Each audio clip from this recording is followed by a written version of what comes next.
praying for Iran. Can you please? We're praying for the Ayatollah. Oh, pray for the Ayatollah, okay? And that's, listen, I had to pull off an mirror on this one, okay? Oh my god. It's a great bait. It's great. It's amazing. Alright. No, again, we don't want the one-sided praying here. I love this room. I'm in like old times and I'm on Clubhouse with all my.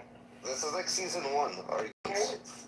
No, this is fun. It's just what I missed all these months. I've been busy doing it. Exactly. We want the nostalgia for you, Jeff.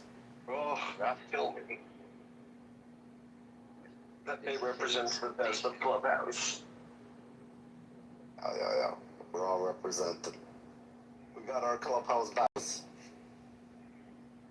My page is gone. I was about to say, what the fuck happened? I had a room that Jeff's gone and Norm. Yeah, people actually thought you were dead.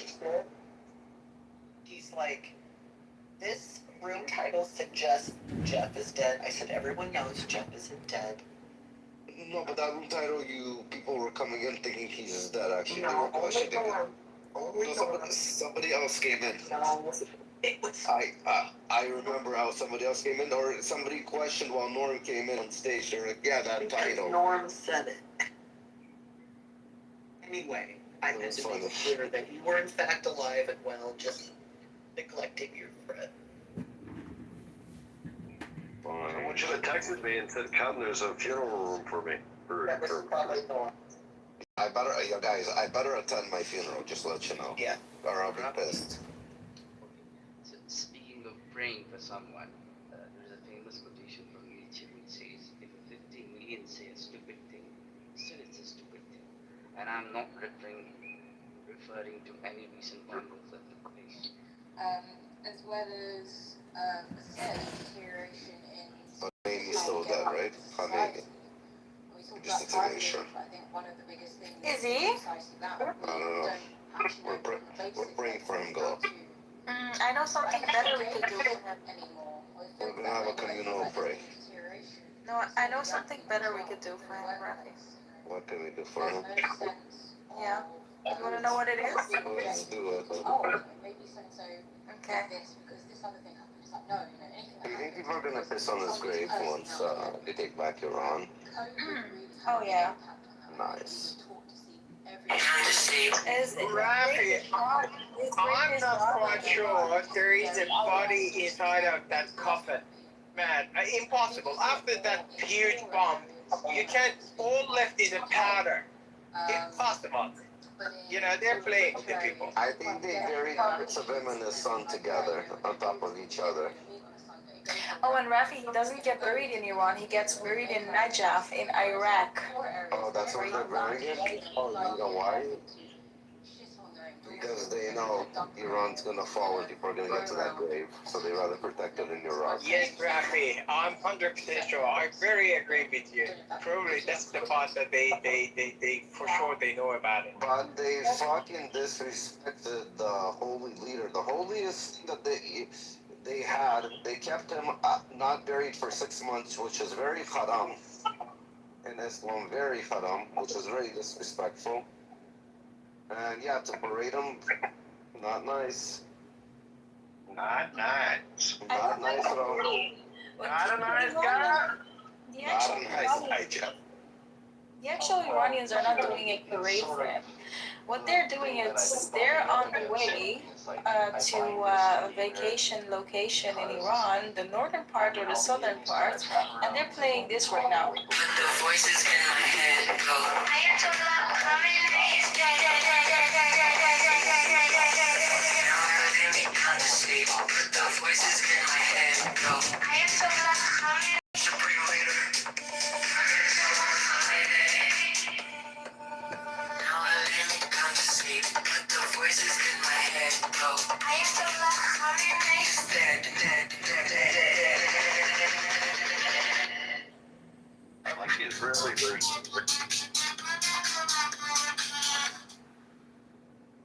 Abhinay, don't डांटने डपटने से ये और उल्टा तेजी में आ जाता है।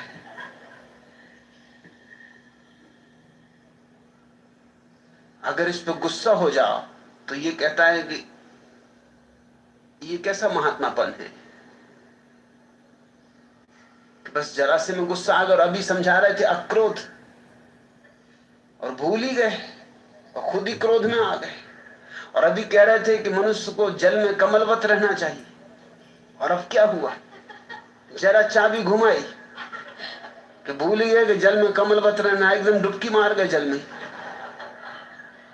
ये कुछ ना कुछ गड़बड़ करता है। तो वो मेरे पिता को खबर भेज देते थे कि महात्मा आया आज हमारे घर में, तुम्हारे बेटे को पता ना चले। मगर मैं उनके घर के सामने से दिन में 2 दफे निकलता ही था। और उनकी पत्नी महात्माओं के खिलाफ थी स्वभाव था, क्योंकि उसको इनकी सेवा करते करते थक मरी थी वो, और एक से एक मूढ़ों की सेवा उसको करते करते। तो अगर मुझे पता भी न चले, उनकी पत्नी खबर भिजवा दे कि बेटा तू आ जाना, लगा दे इसको ठिकाने। तो मैं तो कुछ कर नहीं सकती, क्योंकि वो पतिदेव के पीछे।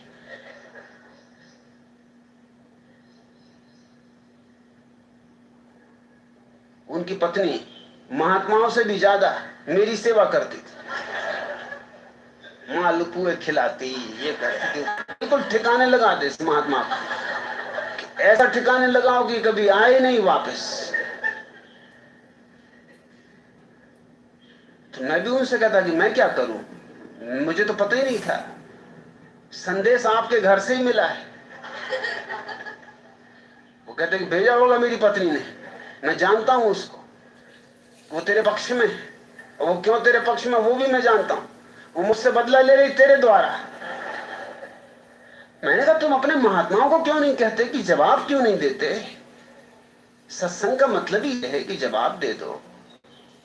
और मैं कोई कठिन सवाल नहीं पूछता, सीधे साधे सवाल पूछता हूं।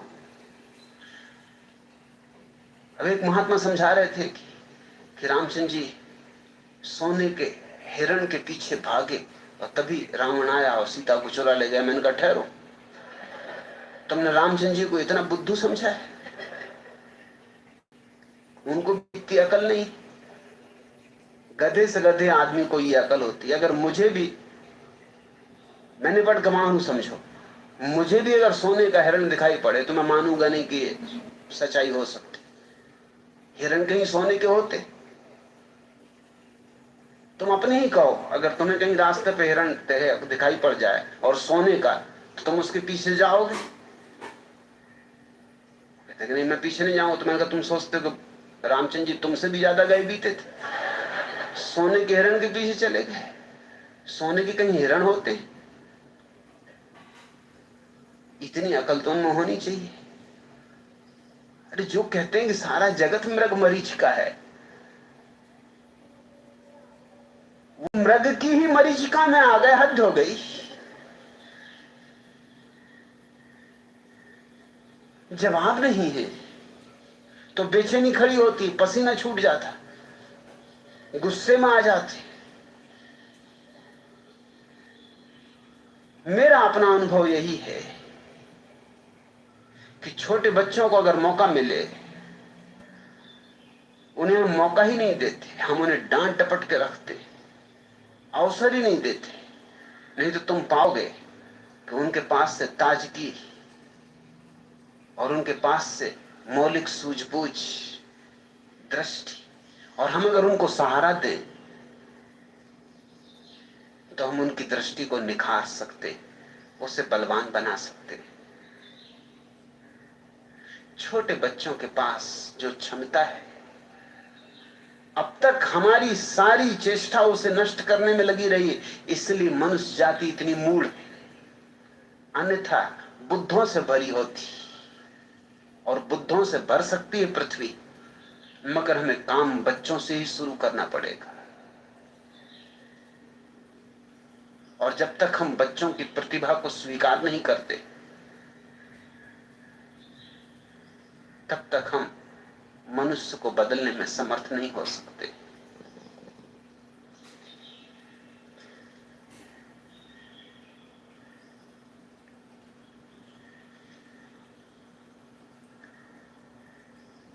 चौथा प्रश्न, भगवान आपके पास आते आते मेरी बुद्धि खो गई, मैं क्या करूं? प्रेम चैतन्य, यह तो होना ही चाहिए। जो होना था वही हुआ है, लेकिन तुम शायद मन में अपेक्षा और ही लेके आए होगे। मेरे पास जो लोग आते हैं प्रारंभ में, वो यही सोच के आते हैं कि ज्ञानी होके लौटेंगे, थोड़ा ज्ञान लेके लौटेंगे। नए नए लोग जो प्रश्न मुझे लिखते हैं उनमें यही होता है कि भगवान हमें ज्ञान दें।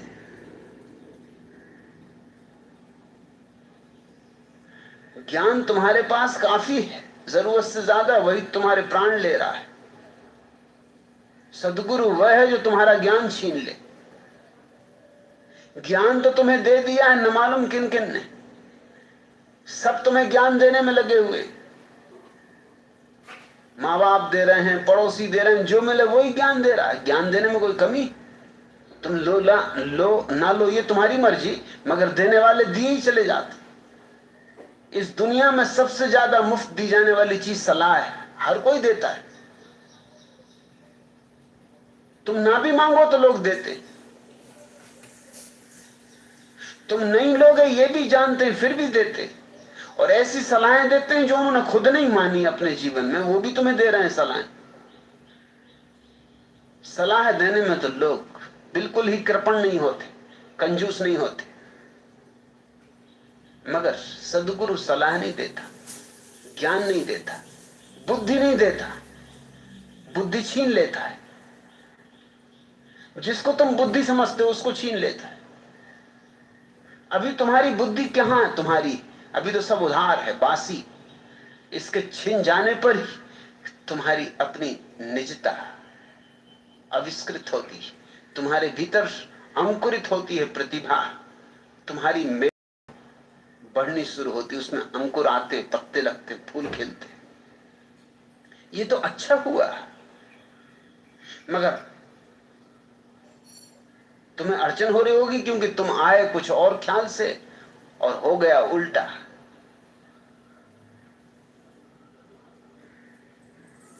सदगुरु के पास होना है तो मामला उल्टा। इसलिए तो जो चालाक हैं, चालबाज, वो भागे भागे रहते हैं दूर। What I'm talking about is passing the buck and never really owning that you all Muslims killing each other, killing their neighbors, killing other groups. It just, the Middle East in general and everywhere Muslims go turns into shit. Okay, now, so let me ask you, let me say this one. Do you have ChatGPT? Do you have this thing? Can you just ask ChatGPT who is sponsoring Boko Haram in Africa? Who funds the Muslim Brotherhood? And it isn't the West. You said?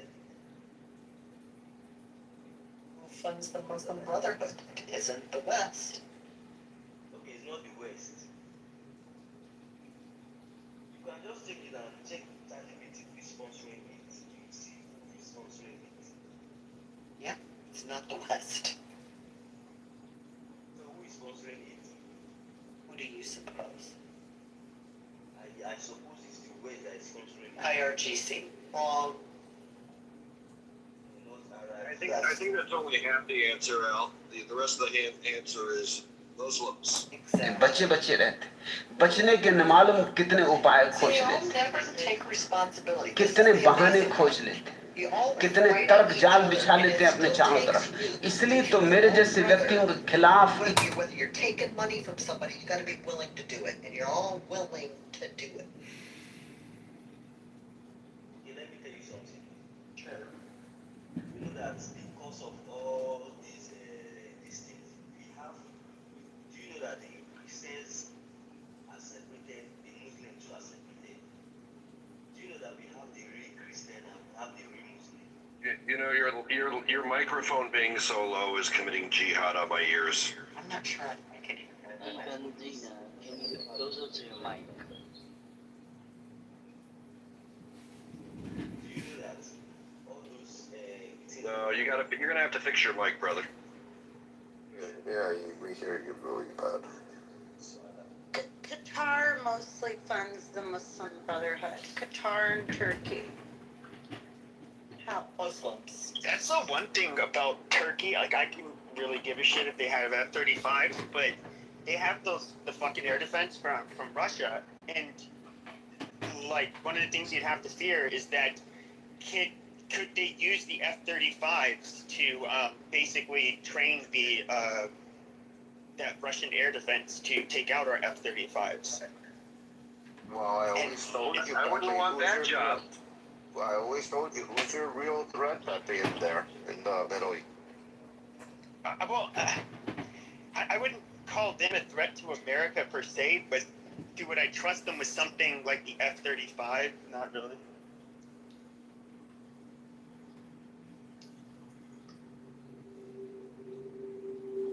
No, but we spoke about this. Turkey, it shouldn't be part of NATO. Close your eyes and get comfortable. It's time to breathe deeply and relax completely. Breathe deeply and relax completely, allowing a quietness of spirit to come in. Feel the blood flowing through your arms and legs, through your body and mind. Relaxing, relaxing, relaxing. Take a deep breath. Hold it as long as you comfortably can. And then let it out slowly through slightly parted lips. And when the breath is all the way out, contract your stomach muscles and push it even further out and further out.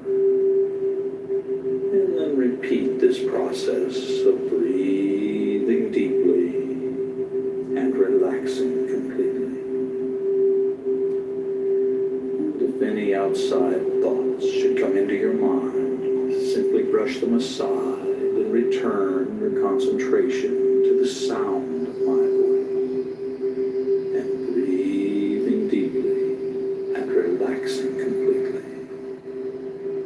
Breathing deeply and relaxing completely.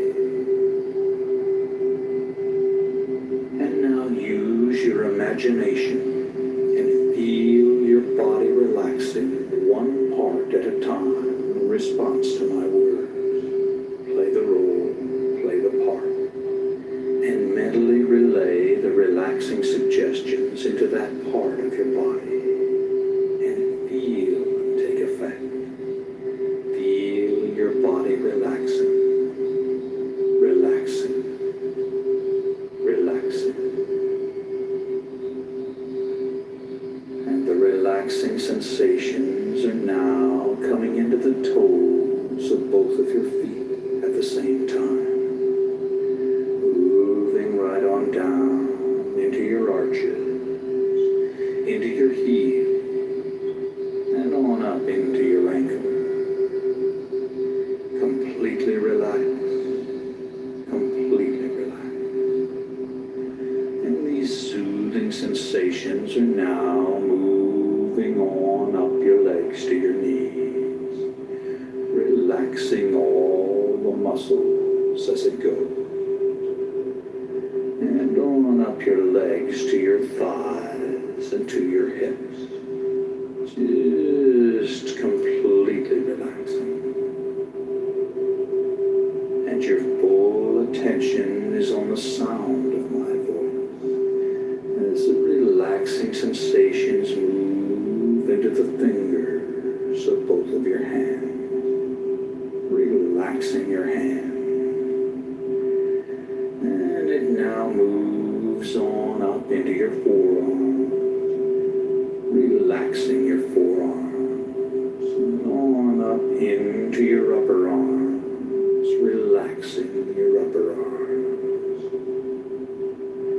And your fingers and hands and forearms and upper arms are now just completely relaxed as the soothing sensations move on down into the base of your spine and then begin to move slowly up your spine, up your spine, up your spine, and into the back of your neck and shoulder muscles. And the back of your neck and shoulder muscles now loose and limp, loose and limp, just completely relaxed. And the relaxing sensations now move on up the back of your neck and into your scalp, relaxing your scalp. Feel your scalp relaxing and feel the relaxing sensations flow down into your facial muscles, relaxing your facial muscles, just completely relaxing your facial muscles. Allow a little space between your teeth and your jaw is relaxed. And your entire body is now relaxed all over in every way. All tension is gone from your body and mind. All tension is gone from your body and mind. And it's time to imagine a bright white light coming down from above and entering your crown chakra of spirituality in the top of your head. Now this is the universal light of life energy. See it, feel it, create it with the unlimited power of your mind, and feel the light within you, flowing through your body and mind, filling you to overflowing with this bright white protectory light. And now, vividly imagine the light concentrating around your heart area. And visualize it emerging from your heart area to totally surround your body with a protectory aura of bright white God light. And as you continue to listen to the sound of my voice, vividly imagine yourself in a situation in which you were going down, deeper and deeper down as I count backwards from 7 to 1. Number 7, deeper, deeper, deeper, down, down, down. Number 6, deeper, deeper, deeper, down, down, down. Number 5, deeper, deeper, deeper, down, down, down. Number 4, deeper, deeper, deeper, down, down, down. Number 3, deeper, deeper, deeper, down, down, down. Number 2, deeper, deeper, deeper, down, down, down. Number 1,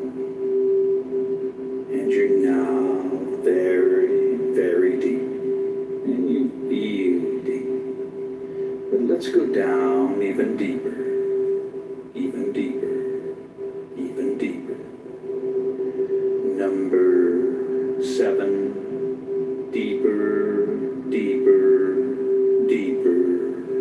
Down, down, down. Number 6. Deeper, deeper, deeper. Down, down, down. Number 5. Deeper, deeper, deeper. Down, down, down. Number 4. Deeper, deeper, deeper. Down, down, down. Number 3.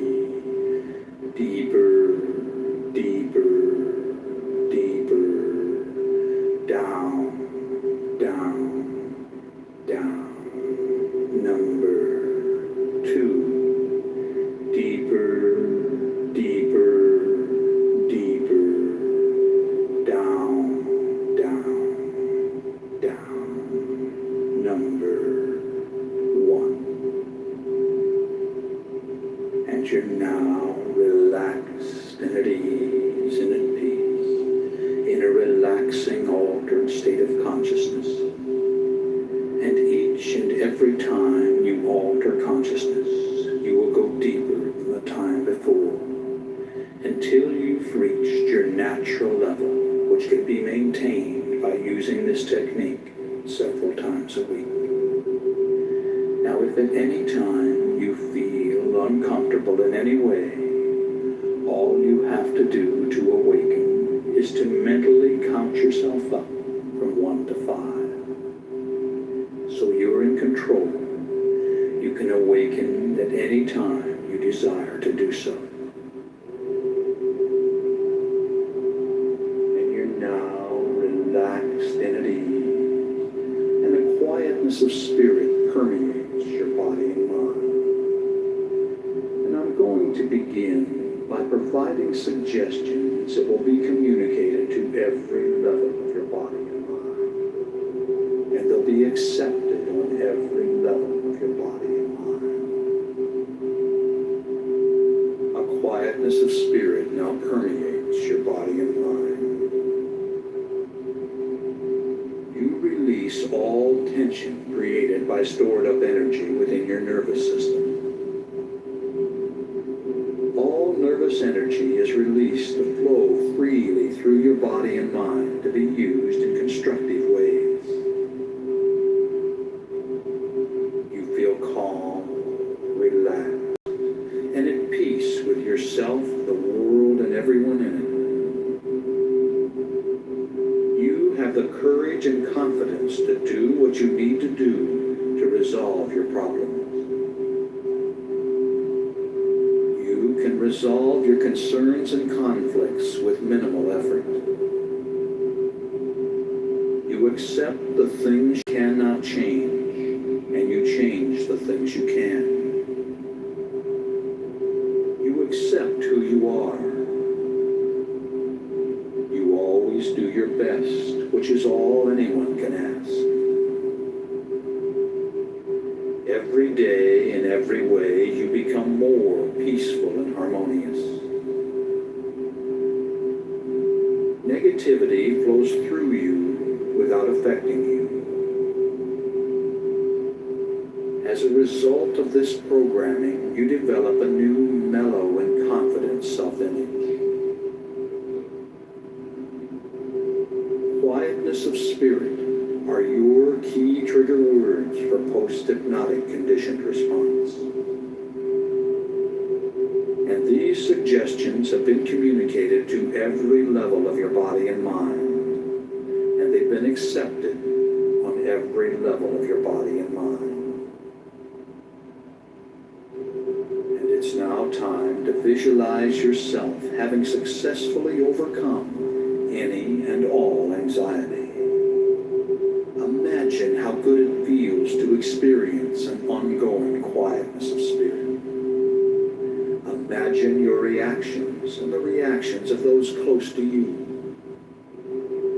Vividly fantasize fantasize all the changes and benefits derived from living life in this calm state of mind. Create every detail of these visualizations, and in so doing, you communicate your desires to the levels of mind that will assist you in manifesting the positive outcomes. Imagine what you desire as if it were already so. Do this now while I am quiet for a while.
Just seeing your own reality and open to positive suggestions which you'll accept and act upon. A quietness of spirit now permeates your body and mind. You release all tension created by stored up energy within your nervous system. All nervous energy is released to flow freely through your body and mind to be used in constructive ways.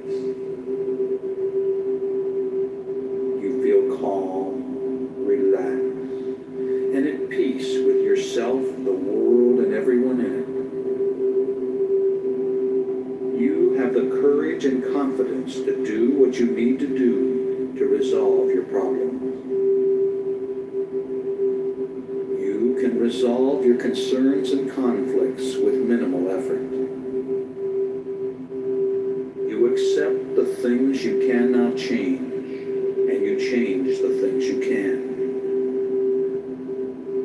You accept who you are. You always do your best, which is all anyone can ask. Every day, in every way, you become more peaceful and harmonious. Negativity flows through you without affecting you. As a result of this programming, you develop a new, mellow, and confident self-image. Quietness of spirit are your key trigger words for post-hypnotic conditioned response. And these suggestions have been communicated to every level of your body and mind, and they've been accepted on every level of your body and mind. And these suggestions have been communicated to every level of your body and mind, and they've been accepted on every level of your body and mind. And it's now time to use a repeat technique to saturate your mind with a message. Together, we'll communicate it to every level of your being. So say the words along with me, silently in your mind. Shout them out silently, and hear them echo out across the universe and back to you. Quietness of spirit now permeates my body and mind, and my stored up energy is released to flow freely through my my system. A quietness of spirit now permeates my body and mind, and my stored up energy is released to flow freely through my system. A quietness of spirit now permeates my body and mind, and my stored up energy is released to flow freely through my system. A quietness of spirit now permeates my body and mind, and my stored up energy is released to flow freely through my system. A quietness of spirit now permeates my body and mind, and my stored up energy is released to flow freely through my system. A quietness of spirit now permeates my body and mind, and my stored up energy is released to flow freely through my system. A quietness of spirit now permeates my body and mind, and my stored up energy is released to flow freely through my system. A quietness of spirit now permeates my body and mind, and my stored up energy is released to flow freely through my system. A quietness of spirit now permeates my body and mind, and my stored up energy is released to flow freely through my system. A quietness of spirit now permeates my body and mind, and my stored up energy is released to flow freely through my system. That's right. A quietness of spirit now permeates your body and mind, and all your stored up energy is released to flow freely through your system. And every day, in every way, you become more peaceful and harmonious. Your new, mellow, and confident self-image is a projection of who you are. It is. You are mellow and self-confident. And I'm now going to give you some key trigger words for post-hypnotic conditioned response. Anytime you feel the slightest bit nervous, simply stop what you're doing, close your eyes, breathe deeply, and say these words quietly to yourself. Quietness of spirit. The words quietness of spirit are post-hypnotic conditioned response trigger words to reduce anxiety and intensify your calm and confident demeanor. These key trigger words invoke powerful post-programming mental conditioning that you can draw upon when you need it.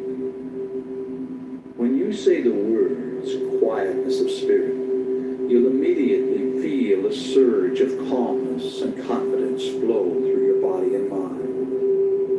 And every time you hear the suggestion, and every time you use your quietness of spirit programming, it becomes more and more effective. And it's now time to repeat another powerful affirmation along with me. When I say the words quietness of spirit, I relax, regain control, and experience a surge of calmness and confidence.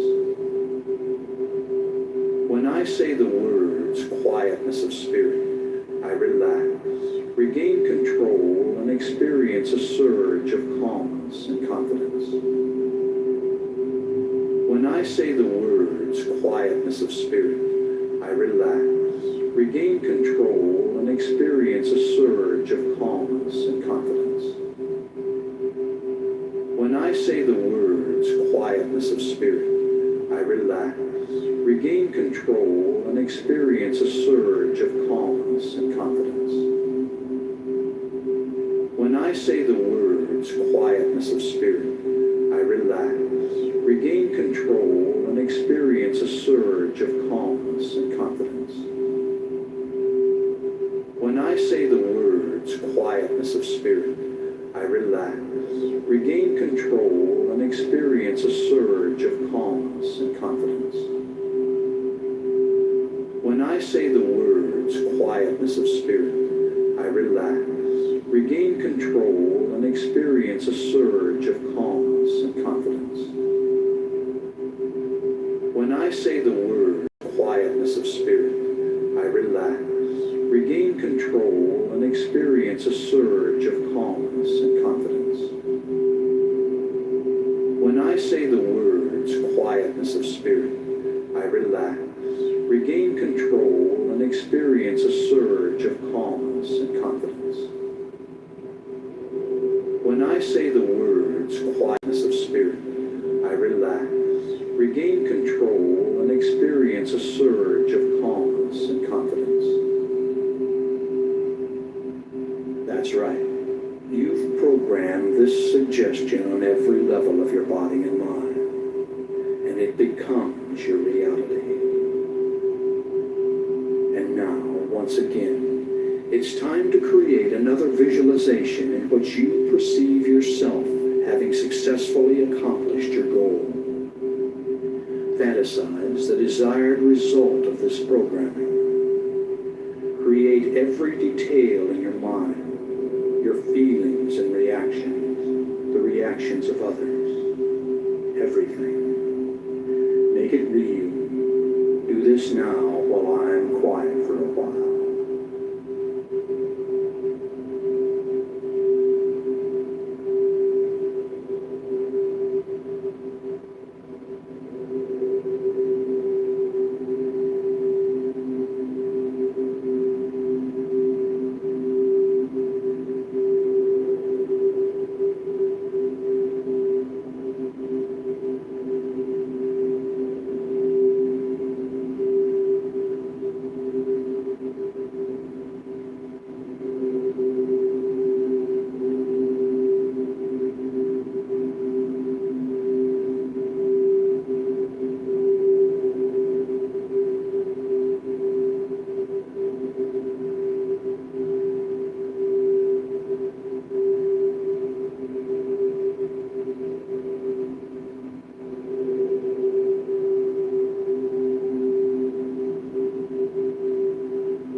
Just seen your own reality. And upon awakening, you'll remember all that has been communicated. You'll awaken feeling as if you just had a refreshing nap. Your head will be clear, and you'll think and act with calm self-assurance, feeling glad to be alive and at peace with yourself, the world, and everyone in it. So let's come on up now. On the count of 5, you'll open your eyes and be wide awake. Number 1, feel the lifeblood returning to your arms and legs. Number 2, coming on up and at peace with all life. Number 3, coming on up, feeling an internal balance and harmony. Number 4, recall the situation in the room. And number 5, wide awake, wide awake. Open your eyes and feel good. Number 5, wide awake.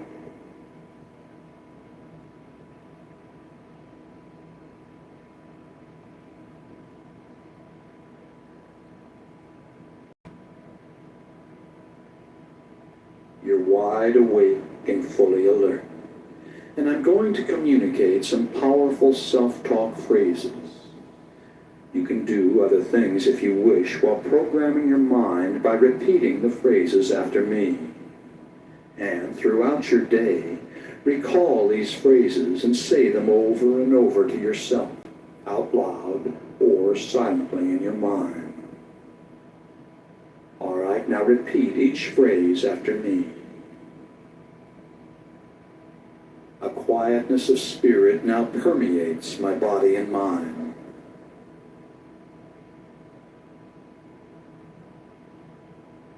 I release all tension created by stored up energy within my nervous system.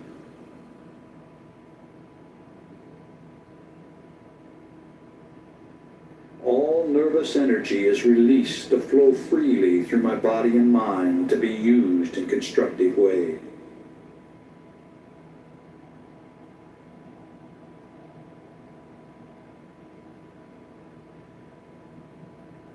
I feel calm, relaxed, and at peace with myself, the world, and everyone in it.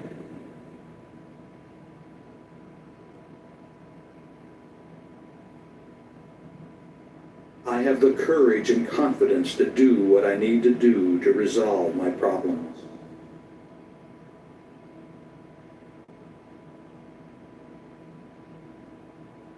I can resolve my concerns and conflicts with minimal effort.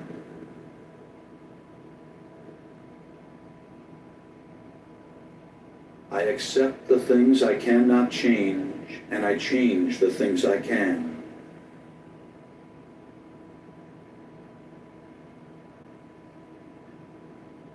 I accept who I am.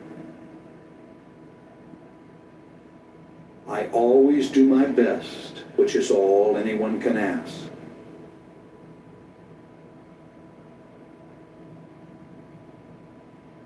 Every day, in every way, I become more peaceful and harmonious.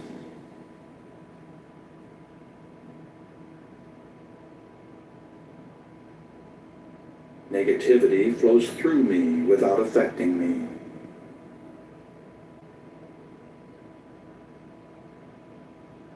As a result of this programming, I develop a new mellow and confident self-image.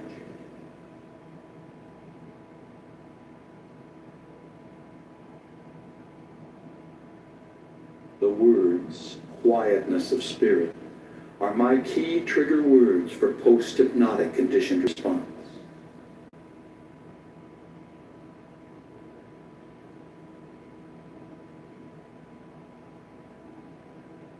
I accept all these self-talk suggestions on every level of my body and mind, and so it is.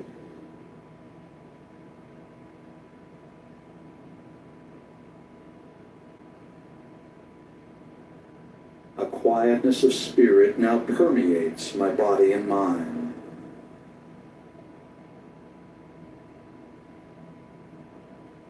I release all tension created by stored up energy within my nervous system.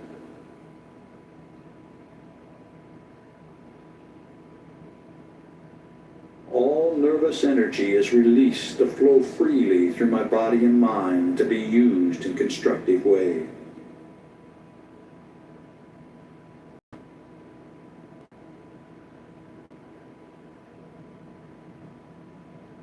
I feel calm, relaxed, and at peace with myself, the world, and everyone in it.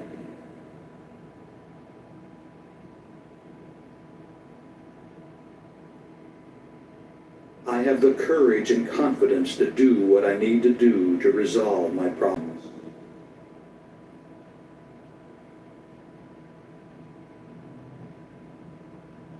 I can resolve my concerns and conflicts with minimal effort.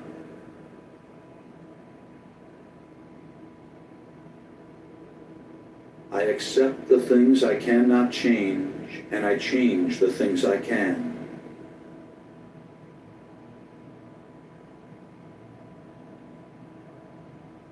I accept who I am. I always do my best, which is all anyone can ask.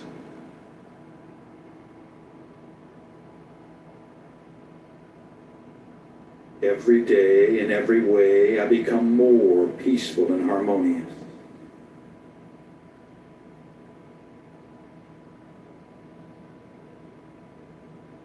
Negativity flows through me without affecting me.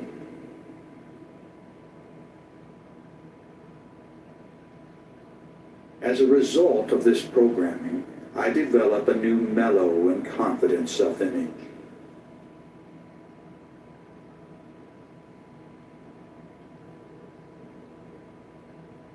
The words, quietness of spirit are my key trigger words for post-hypnotic conditioned response.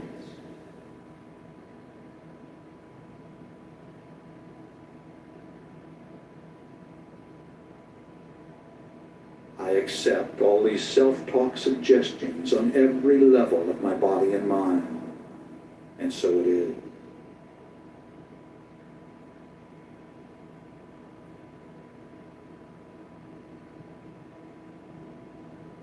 A quietness of spirit now permeates my body and mind.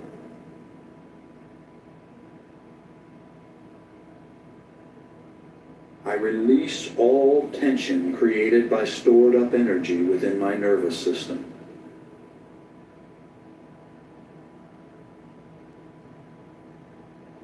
All nervous energy is released to flow freely through my body and mind to be used in constructive ways.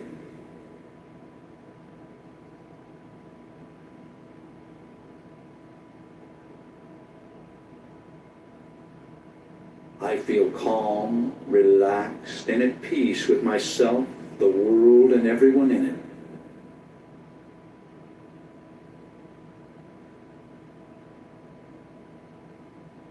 I have the courage and confidence to do what I need to do to resolve my problems.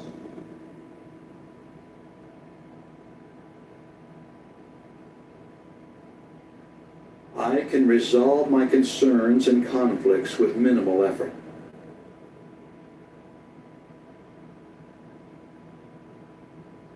I accept the things I cannot change, and I change the things I can.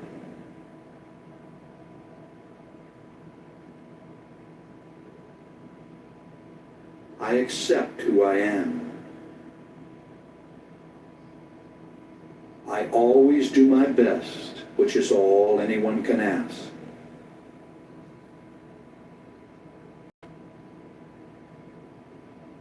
Every day, in every way, I become more peaceful and harmonious.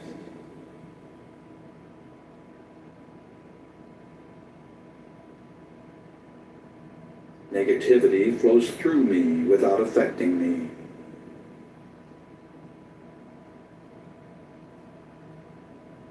As a result of this programming, I develop a new mellow and confident self-image.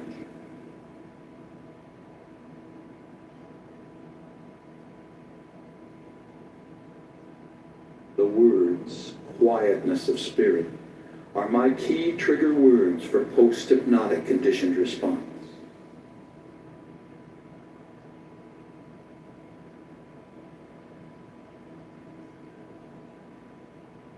I accept all these self-talk suggestions on every level of my body and mind, and so it is.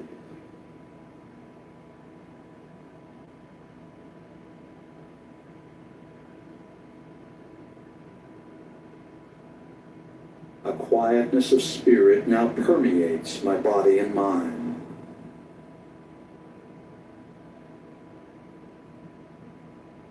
I release all tension created by stored up energy within my nervous system.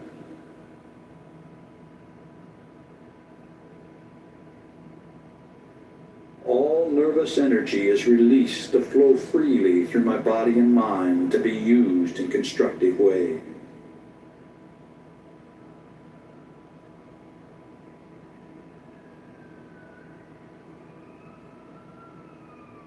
I feel calm, relaxed, and at peace with myself, the world, and everyone in it.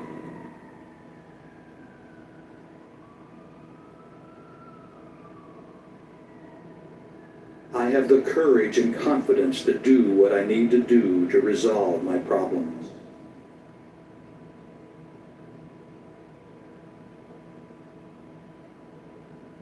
I can resolve my concerns and conflicts with minimal effort.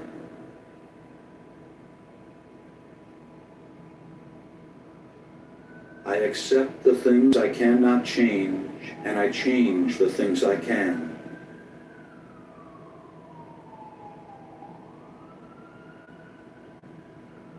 I accept who I am.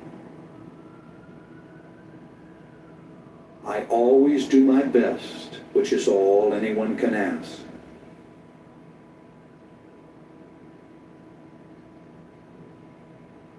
Every day, in every way, I become more peaceful and harmonious.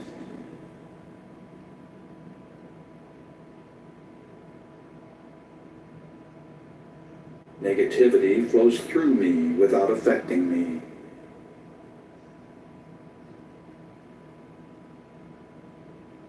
As a result of this programming, I develop a new mellow and confident self-image.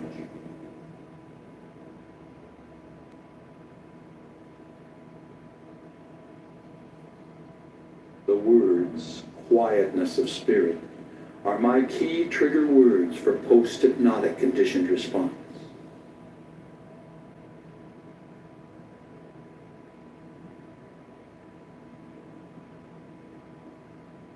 I accept all these self-talk suggestions on every level of my body and mind, and so it is.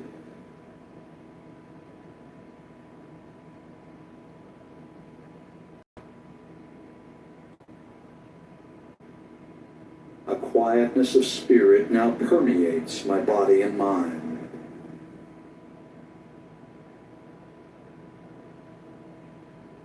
I release all tension created by stored up energy within my nervous system.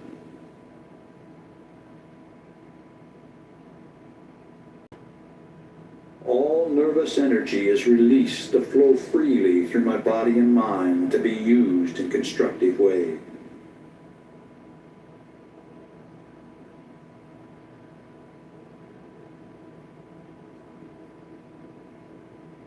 I feel calm, relaxed, and at peace with myself, the world, and everyone in it.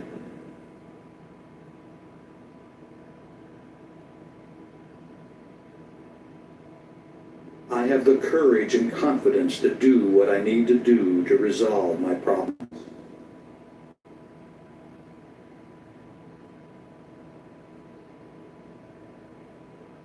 All right. The self-talk phrases session is now complete, and in 20 seconds, the sleep programming introduction will begin.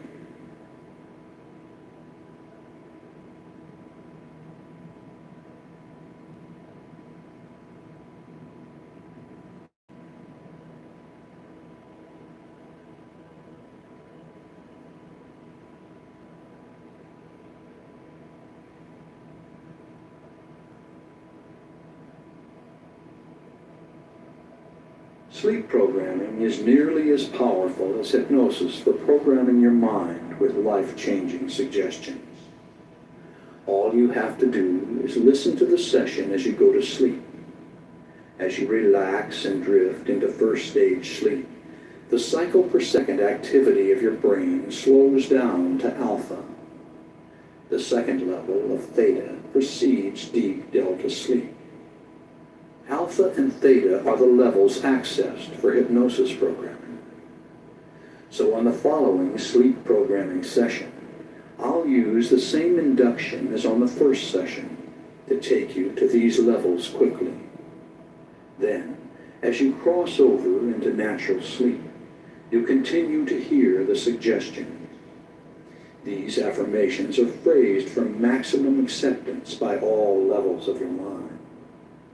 The words fade away at the end of the session, telling you to sleep soundly through the night and to awaken inspired to begin a new day. All right, now make yourself comfortable and prepare to be programmed as you go to sleep.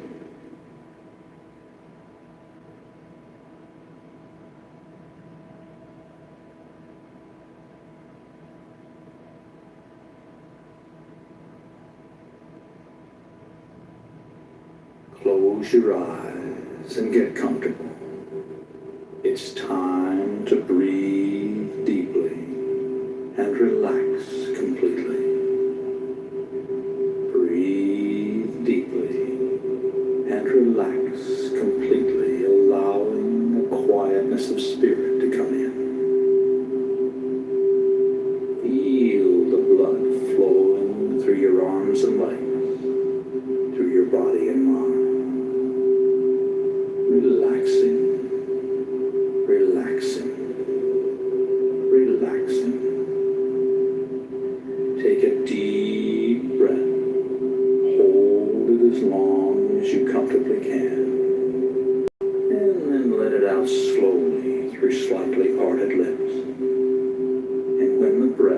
is all the way out. Contract your stomach muscles and push it even further out and further out. And then repeat this process of breathing deeply and relaxing completely. And if any outside thoughts should come into your mind, simply brush them aside and return your concentration to the sound of my voice. And breathing deeply and relaxing completely. Breathing deeply and relaxing completely. And now use your imagination and feel your body relaxing one part at a time in response to my words. Play the role, play the part, and mentally relay the relaxing suggestions into that part of your body. And feel them take effect. Feel your body relaxing, relaxing, relaxing. And the relaxing sensations are now coming into the toes of both of your feet at the same time. Moving right on down into your arches, into your heels, and on up into your ankle. Completely relaxed, completely relaxed. And these soothing sensations are now moving on up your legs to your knees, relaxing all the muscles as it goes. And on up your legs to your thighs and to your hips, just completely relaxing. And your full attention is on the sound of my voice as the relaxing sensations move into the fingers of both of your hands, relaxing your hand. And it now moves on up into your forearms, relaxing your forearms, and on up into your upper arms, relaxing your upper arms. And your fingers and hands and forearms and upper arms are now just completely relaxed as the soothing sensations move on down into the base of your spine. And then begin to move slowly up your spine, up your spine, up your spine, and into the back of your neck and shoulder muscles.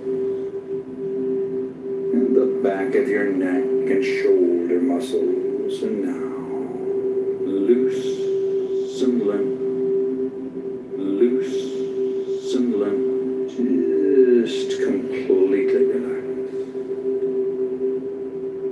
And the relaxing sensations now move on up the back of your neck and into your scalp, relaxing your scalp. Feel your scalp relaxing and feel the relaxing sensations flow down into your facial muscles, relaxing your facial muscles, just completely relaxing your facial muscles. Allow a little space between your teeth and your jaw is relaxed. And your entire body is now relaxed all over in every way. All tension is gone from your body and mind. All tension is gone from your body and mind. And it's time to imagine a bright white light coming down from above and entering your crown chakra of spirituality in the top of your head. light of life energy. See it, feel it, create it with the unlimited power of your mind, and feel the light within you, flowing through your body and mind, filling you to overflowing with this bright white protectory light.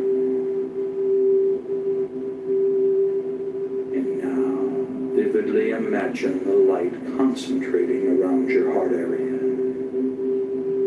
and visualize it emerging from your heart area to totally surround your body with a protectory aura of bright white God light. And as you continue to listen to the sound of my voice, vividly imagine yourself in a situation in which you were going down, deeper and deeper down, as I count backwards from 7 to 1. Number 7, deeper, deeper, deeper, down, down, down. Number 6, deeper, deeper, deeper, down, down, down. Number 5, deeper, deeper, deeper, down, down, down. Number 4, deeper, deeper, deeper, down, down, down.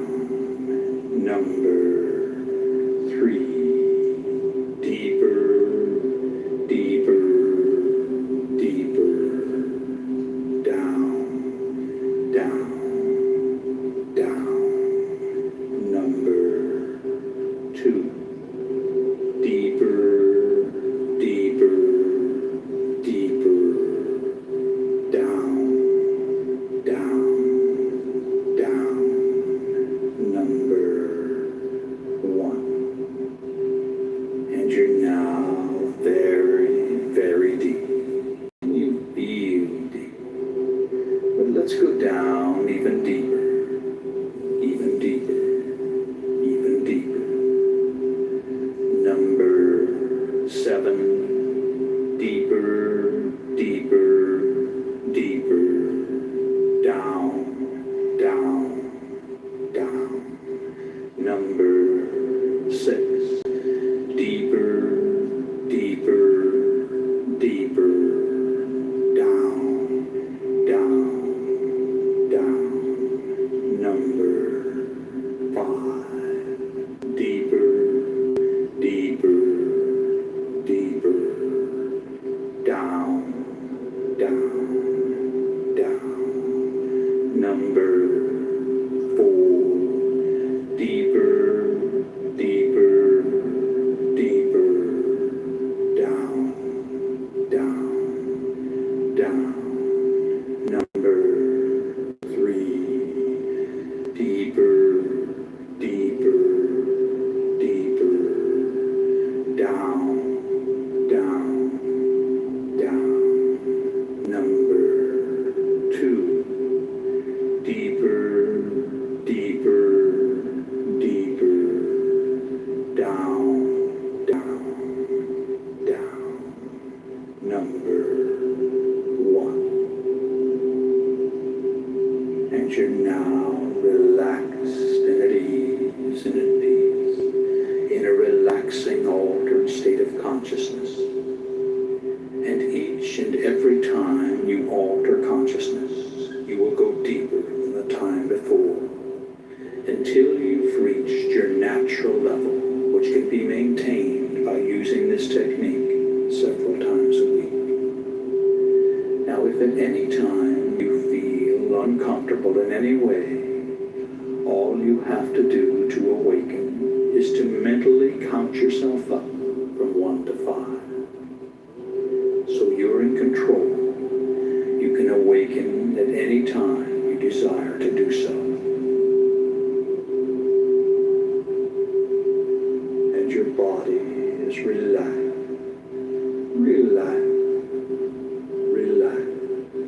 And your mind is relaxed as you cross over into sleep. A peaceful, relaxing sleep. Peaceful, relaxing sleep.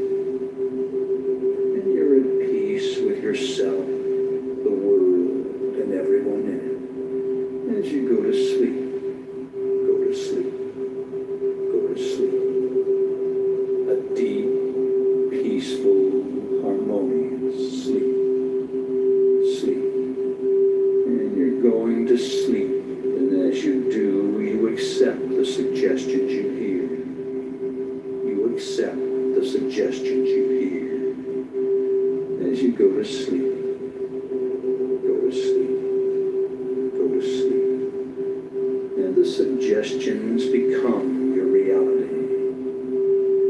The suggestions are accepted on every level of your body and mind, and they become your reality. You fulfill your desire. You do. You accept it. You accept the suggestion. You accept the suggestions as you go to sleep. Go to sleep. Go to sleep. A quietness of spirit now permeates your body and mind. You release all tension created by stored up energy within your nervous system. All nervous energy is released to flow freely through your body and mind to be used in constructive ways.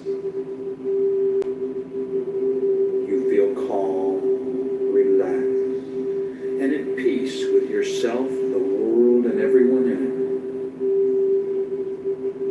You have the courage and confidence to do what you need to do to resolve your problem. You can resolve your concerns and conflicts with minimal effort.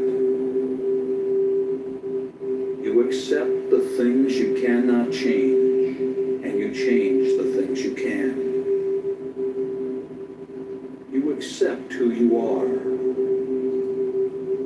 You always do your best, which is all anyone can ask. Every day, in every way, you become more peaceful and harmonious.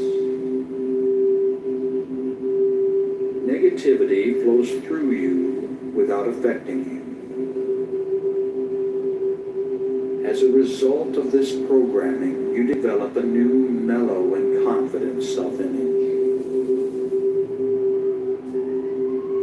Quietness of spirit are your key trigger words for post-hypnotic conditioned response.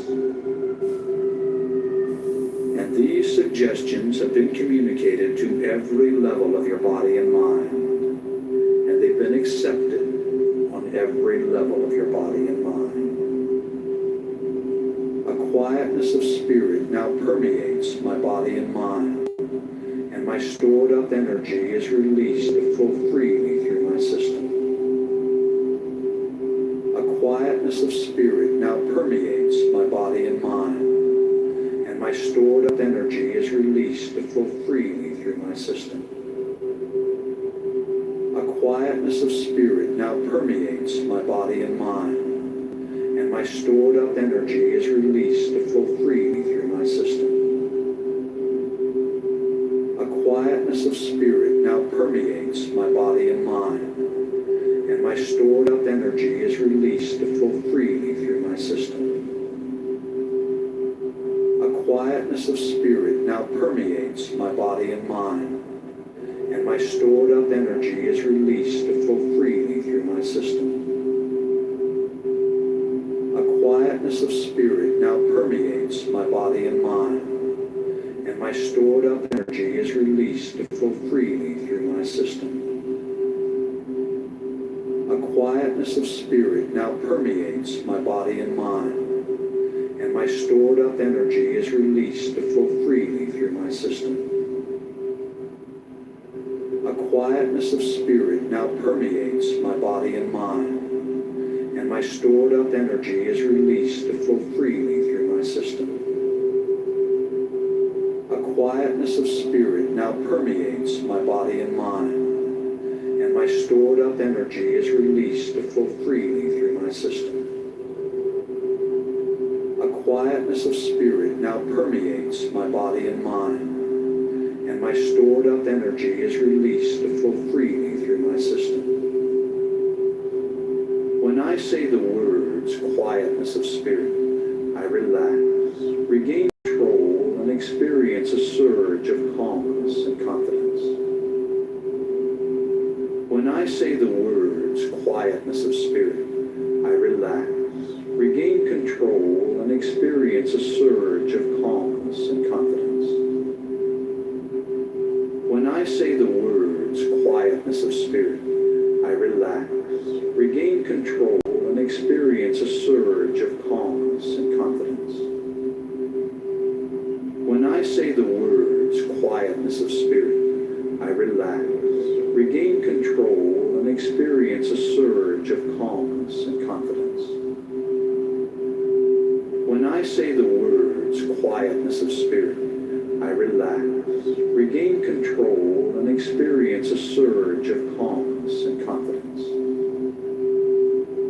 When I say the words quietness of spirit, I relax, regain control, and experience a surge of calmness and confidence.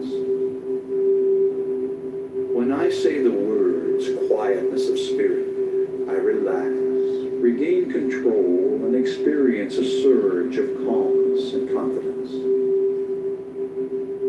When I say the words quietness of spirit, I relax, regain control, and experience a surge of calmness and confidence.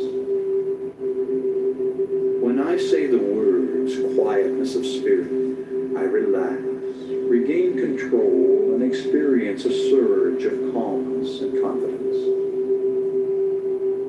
When I say the words quietness of spirit, I relax, regain control, and experience a surge of calmness and confidence.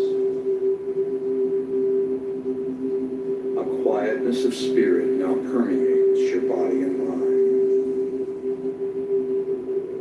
You release all tension created by stored up energy within your nervous system.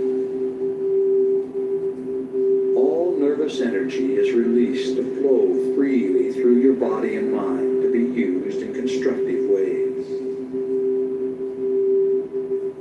You feel calm, relaxed, and at peace with yourself, the world, and everyone in it. You have the courage and confidence to do what you need to do to resolve your problems.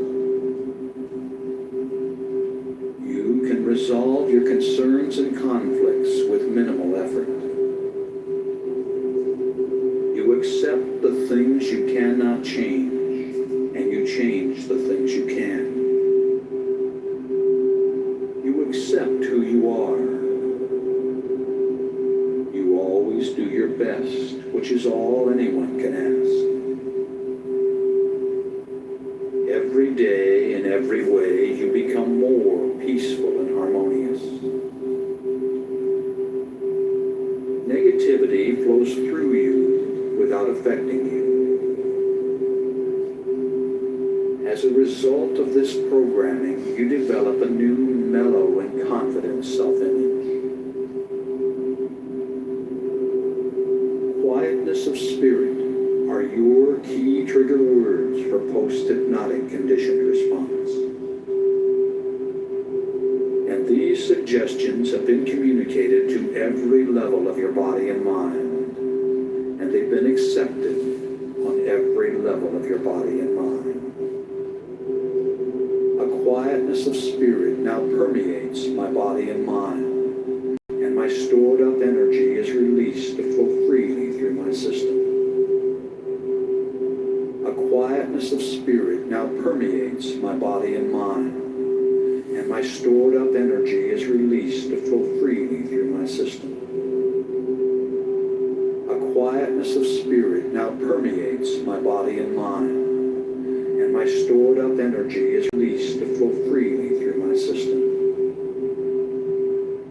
A quietness of spirit now permeates my body and mind, and my stored up energy is released to flow freely through my system.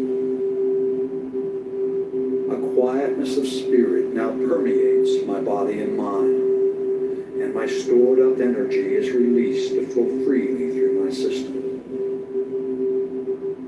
A quietness of spirit now permeates my body and mind, and my stored up energy is released to flow freely through my system. A quietness of spirit now permeates my body and mind, and my stored up energy is released to flow freely through my system.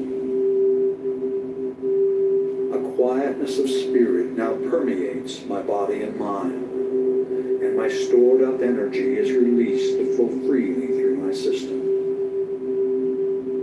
A quietness of spirit now permeates my body and mind, and my stored up energy is released to flow freely through my system.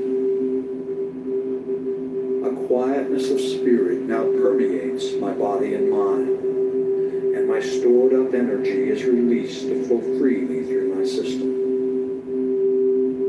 When I say the words quietness of spirit, I relax, regain control, and experience a surge of calmness and confidence.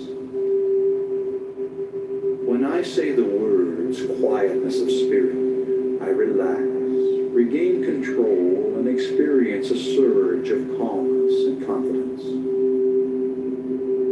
When I say the words quietness of spirit, I relax, regain control, and experience a surge of calmness and confidence. When I say the words quietness of spirit, I relax, regain control, and experience a surge of calmness and confidence.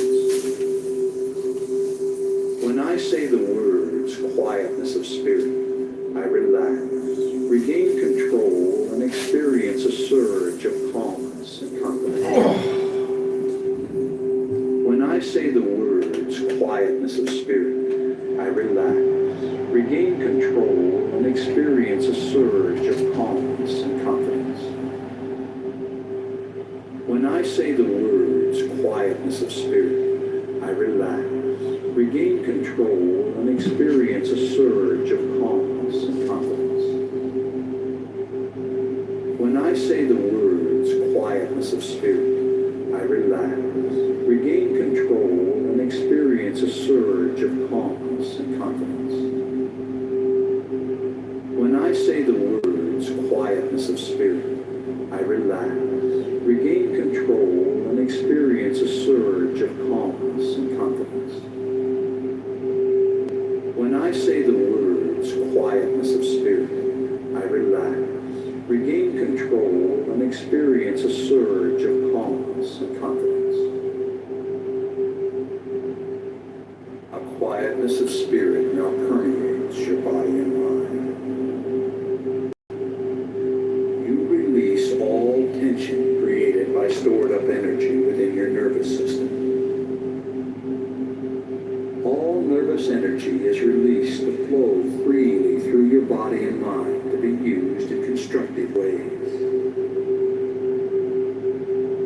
You feel calm, relaxed, and at peace with yourself, the world, and everyone in it.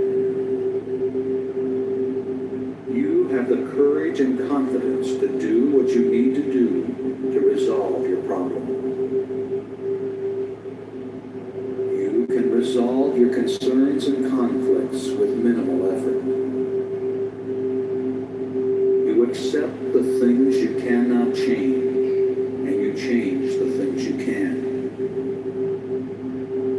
You accept who you are. You always do your best, which is all anyone can ask. Every day, in every way, you become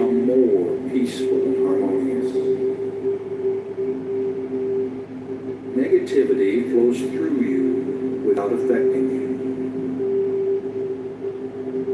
As a result of this programming, you develop a new mellow and confident self-image. Quietness of spirit are your key trigger words for post-hypnotic conditioned response. And these suggestions have been communicated to every level of your body and mind. And they've been accepted on every level of your body and mind. A quietness of spirit now permeates my body and mind. And my stored up energy is released to flow freely through my system. A quietness of spirit now permeates my body and mind, and my stored up energy is released to flow freely through my system. A quietness of spirit now permeates my body and mind, and my stored up energy is released to flow freely through my system. A quietness of spirit now permeates my body and mind, and my stored up energy is released to flow freely through my system. A quietness of spirit now permeates my body and mind, and my stored up energy is released to flow freely through my system. A quietness of spirit now permeates my body and mind, and my stored up energy is released to flow freely through my system. A quietness of spirit now permeates my body and mind, and my stored up energy is released to flow freely through my system. A quietness of spirit now permeates my body and mind, and my stored up energy is released to flow freely through my system. A quietness of spirit now permeates my body and mind, and my stored up energy is released to flow freely through my system. A quietness of spirit now permeates my body and mind, and my stored up energy is released to flow freely through my system.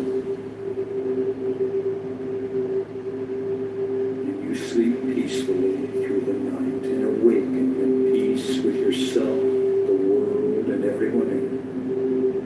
And you'll awaken and feel glad to be alive, refreshed, thinking and acting with calm, self-confidence, and inspired to begin a new day. And you accept these suggestions as you go to sleep. The suggestions are accepted on every level of your body and mind, and they become your reality. You fulfill your desire. You do. You accept this, and you accept these suggestions as you go to sleep. Go to sleep. Go to sleep. Go to sleep.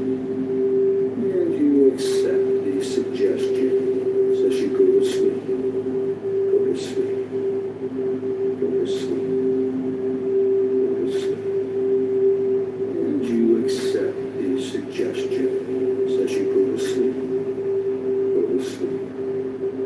Go to sleep. Go to sleep. And you accept these suggestions as you go to sleep.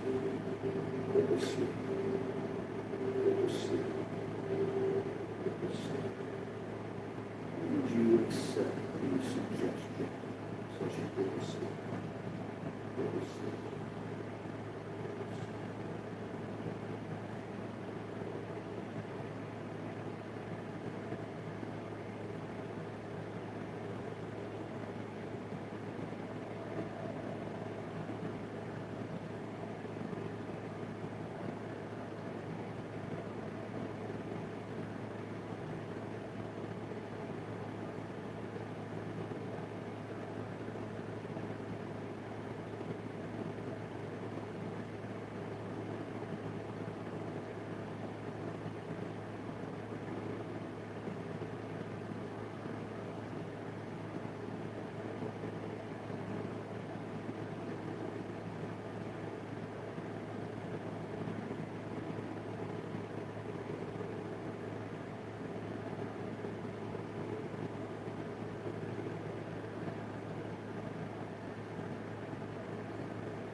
And I'm not even sure now if like Sweet Baby Ray's is good or not. Like I have no idea. I don't know. It's not, you know, like I like for like the kids, it's a regular barbecue sauce that's all over the place. It's Chicago. It's, But you know, while y'all were having a conversation, it's like I don't know anything about this, but I'm just gonna see what this Sweet Baby Ray's is. And then I come to find out it was sold 20 years ago to Ken's, you know, who does the Ken's all dressings, and so they own Sweet Baby Ray's, and they bought it for like 20 million or 30 million 20 years ago. yeah, there's like two barbecue restaurants. Like they got to keep the name. Or some aspect of it, you know, I think for the restaurant. But I didn't hear it until I moved up here. Now it's everywhere. Once they sold it, it really well. I mean, it is, I do see it everywhere. I've never bought it, I've never tasted it, but I'm curious. Yeah, I mean, somebody could mention Christine. I like that. You know, it's got a different profile. I mean, I think Sweet Baby Ray's is amazing. They got a lot of different flavors. So I like that, but it's decent. Well, I got a question about barbecue sauce. I kind of thought looking around. So I was under the impression that there's different types of barbecue sauce. Start on a baked barbecue sauce and then like dress it up. You know, like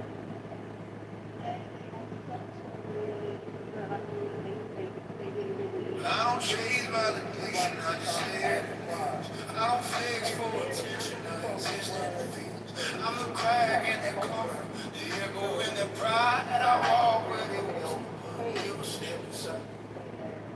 I don't chase validation, I just sleep. Whatever.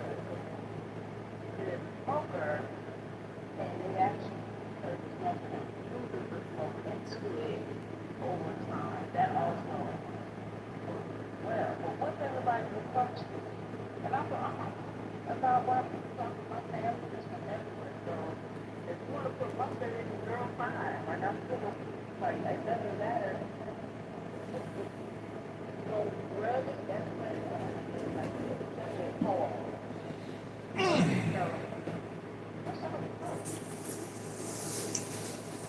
Hey everyone. Don't ask what I'm saying. Are you sure? Hey, if I'm cooking a whole thing of ribs for a group of people, because I'm never making ribs for myself, I usually make it. Because I usually make it from scratch, because then it's enough where I can, you know, sauce it and use the extra, and it's all gone. Because I don't want it to be in the fridge for more than a week. So usually I make it, it's gone that day when I made the ribs and everyone ate it. So that's what I do. But I do use mustard in it, and I try to make it more on the vinegar side so it's not as sweet. I still put brown sugar, molasses in it, and then I add liquid smoke to it. Yeah, liquid smoke. Mm-hmm.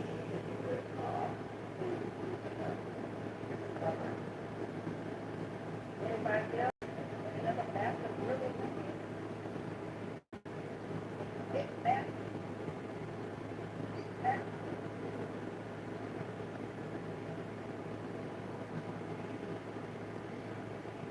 you think it's fun stuff or something? You are such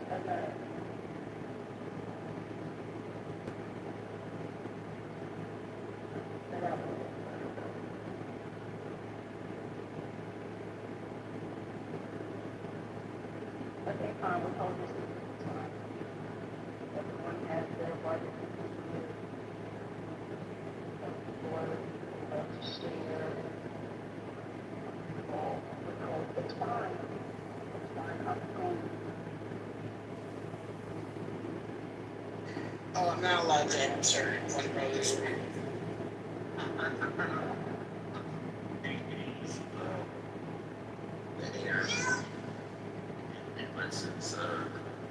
you go.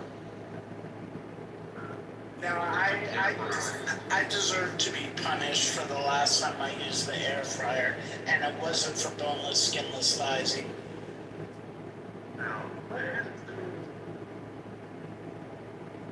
I may or may not have put a frozen tuna steak from Whole Foods in there. Oh, wait a minute, you didn't thought, wait a minute. No, I thought it. Oh, okay, okay. Because I was getting ready to say, you need to tell me. Okay, all right. No, I thought it up. But let's just say it wasn't good, and I deserve to be punished and ridiculed. Yeah, like what that. You seasoned it with salt and fragrance. It was so bad. It was so bad. It was terrible. And I tried to sauce it up. I made tried a couple different things, and I just couldn't do it. It's really not my will. I'm really not a good husband. And you cooked it all the way through, right? You cooked it done, right? You cooked it well done, right? No, tuna steak, well done.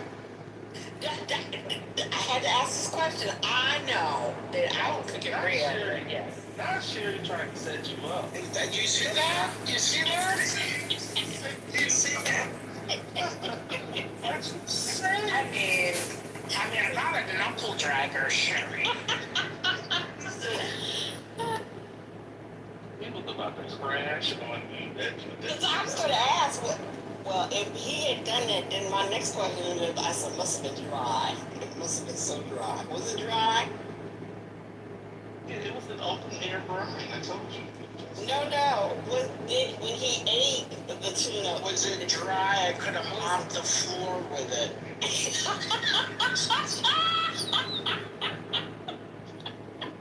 The bathroom floor after a shower. Yes.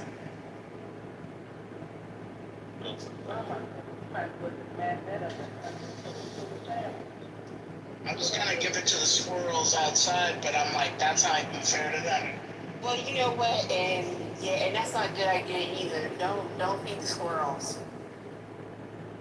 Because if you feed the squirrels, I took a few bites, I had to give myself something, and then I put it in the composting. So I gave it back to their.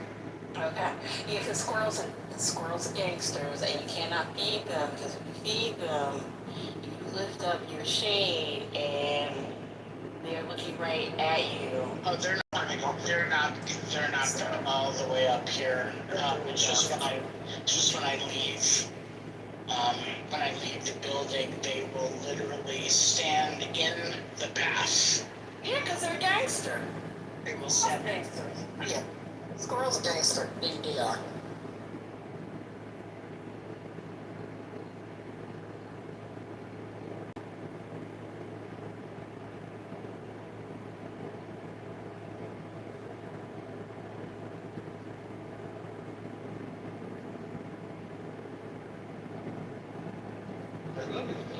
There's nothing more fulfilling than coming into the world where the children are absolutely just dominating the space. Just hearing your spouse come in there and save the day. And you do it so effortlessly.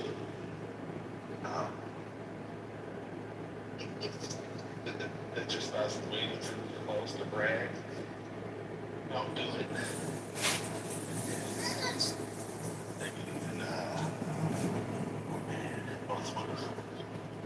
just have that lift your head up a little bit. You're pointing to the air with the air superiority.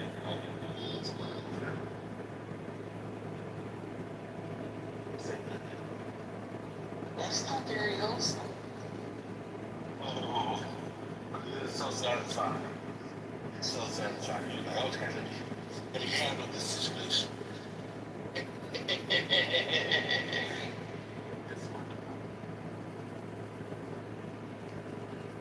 anything that you can't be accused of the things that you don't know.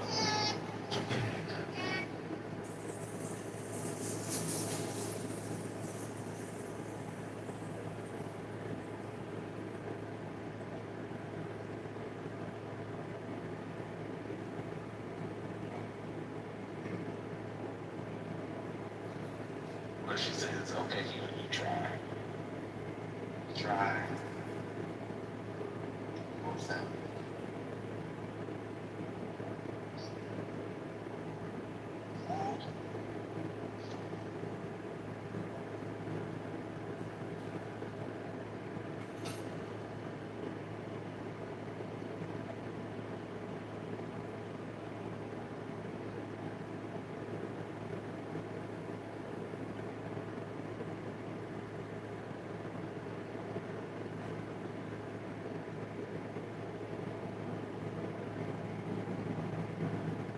Some people working more. Oh, the Jubilee one? Yeah. I would have done with that.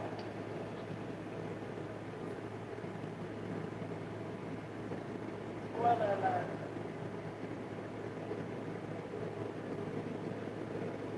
I was in and out. I mean, I'll say, less about what you shared, but more about other people that interacted with it, just seemed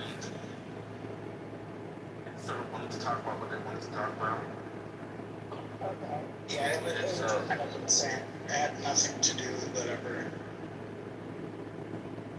Okay. But yeah, that was my frustrating. Like, I just want to get up there. And then because he's a politician, and because this is like this is our, in some ways, exposure, he just want to get some thoughts up, to who he is. You gotta pretend like everyone he's talking to is a person. Right. So, yes, no, I understand. Yes, I hear you.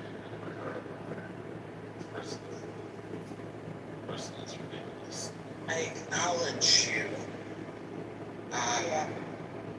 It was the last person who he selected to get up there again was this woman from the UK who I think did she say she was mixed race? I forget exactly, but there was something off about this whole thing, the whole thing. But nonetheless, it was interesting to listen to.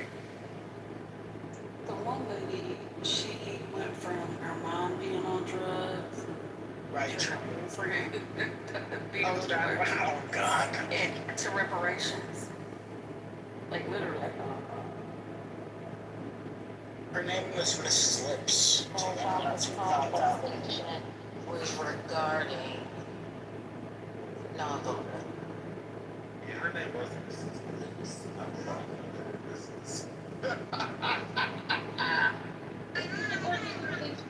People are, so some people are trying out, like how some people are actors, a lot of them are actors who want to be able to get in front and, you know what I'm saying, draw some kind of attention to whatever it is that they're up to.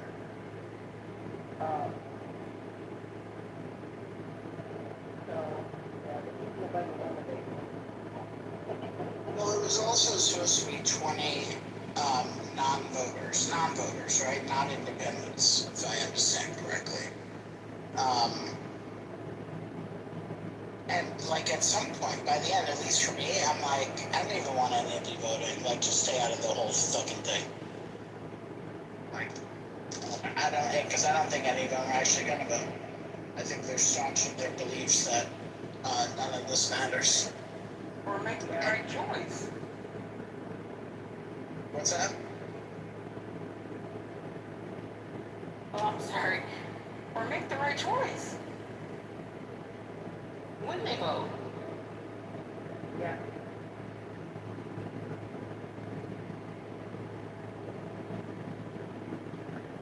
guys, since you don't know what that is, in the last time, a long, long time, there was a dating show. How was it? It paid, there are some people who use it okay, or at least that show as a catalyst for exposure.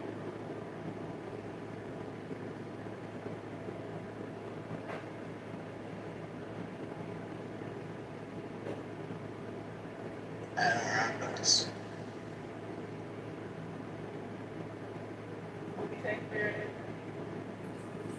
I don't remember. You don't remember what it is? I did. When you kept saying that, I was old. I know that was a show. Yeah. Yeah, like, I didn't watch it live, but you know how, like, there's that throwback shows what happened on this older show. And so they're like, oh, you know, remember this actor? How they got their start. So, oh, man, like, I didn't see him in the day, but I didn't see him in shit. I'm like, I think what's the thing from that is going to the day. You know what I mean? And I was like, oh, that's like, you want to be crazy with this, but it didn't come out.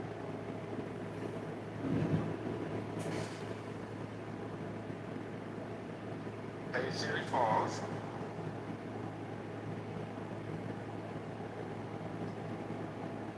I'm sorry, brother.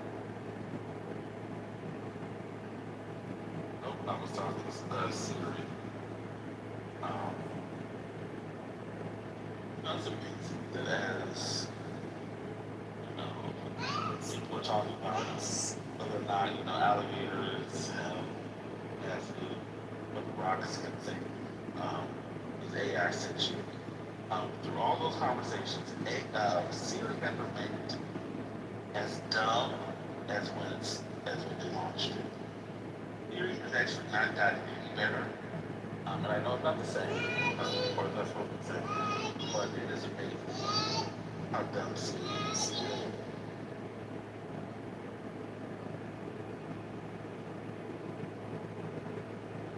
Oh, The baby said, Daddy, shut up. go ahead. Oh, no, they didn't say that. Daddy! Daddy! Baby is talking. Yeah, that's one thing you say. Don't stop talking. We love the AI baby. Image. Yes. Some families say, you just talk. I mean, that's good that you have trained that AI system to just continuously talk back to you. Well, that's it. Really need to be charged. You need to be trained to do that. She is a weird Siri ass out. Poor Siri. Put Siri in a trick bag. Siri, like, no comfort though. When Siri first came out, my daughter crashed.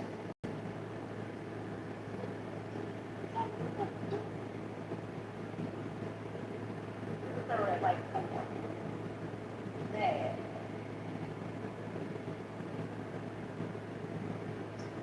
Siri, what's the problem?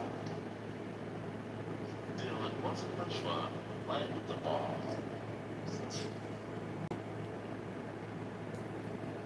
Want to play with me? So he asked the balls. Then he just moved to town and do the brother. Brother, are you okay? I'm a little Oh, that sucks. First lady, are you there? You can eat peanut butter and jelly? No, I can't. First lady, are you there? There you go. Yeah. I love a good peanut chew. I love peanut juice too. Let me, it's got me good darn. Let me ask you a question. So, you know that the murderer there, but he Caesar the Romans, they were the conspirators.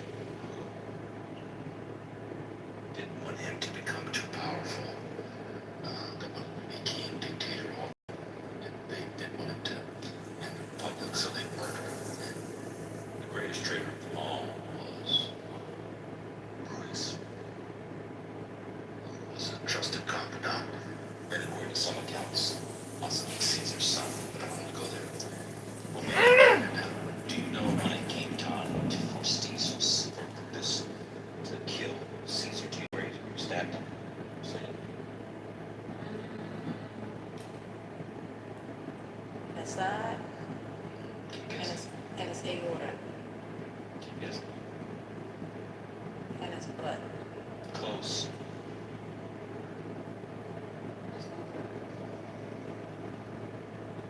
Stabbed him in the nuts. That was Caesar's death blow from Marcus Brutus in the groin in his nuts. Oh, is that why his head cut off? It's nuts. I think you got it all off. But this gets to my larger question. Who do people think the figures of history is the greatest sinner? Who committed the worst sin? And the obvious answer, and it makes sense, would be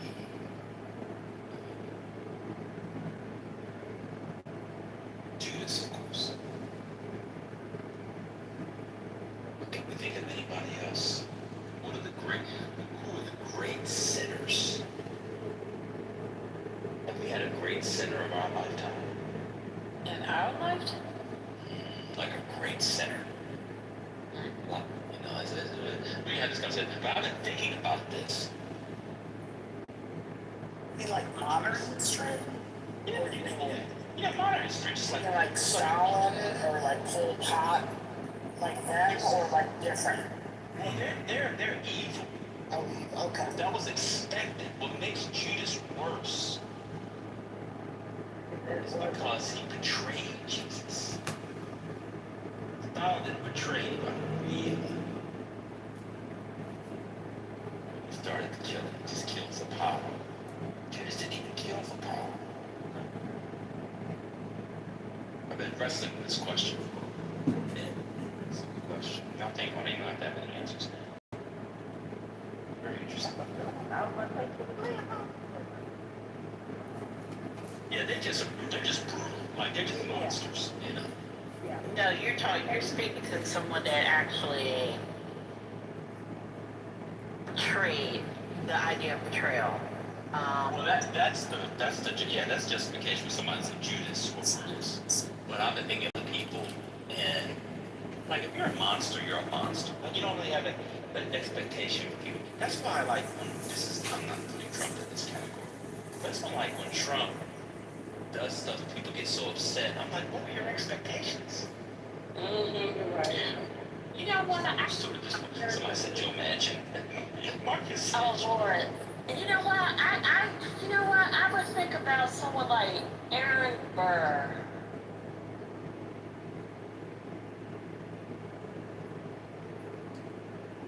You think he sinned? Okay, when you say sin, that's the reason why I'm trying to figure this out. Like, sin against who? Themselves? Sin against, like... God's law. You mean like separate Edward sins, like gluttony and all that? It could be that, or it could just be friendship. Just like some sort of violation of God's law or a big moral law. Well, I would say And like, Bernie if it Madoff. changed the world. Bernie Madoff, you think he was bad? Bernie Madoff was a good one because people did put a lot of trust. All that trust in it. A lot of people's lives. And he Talk did. about it. That's Yeah. It's a good one, and it doesn't really matter that most of those people got made whole, or at least close to whole. But that doesn't absolve his sin, because that's a major. That documentary was really fascinating, to be honest, because the whole financial community enabled him. But I don't want to get off track. Yes.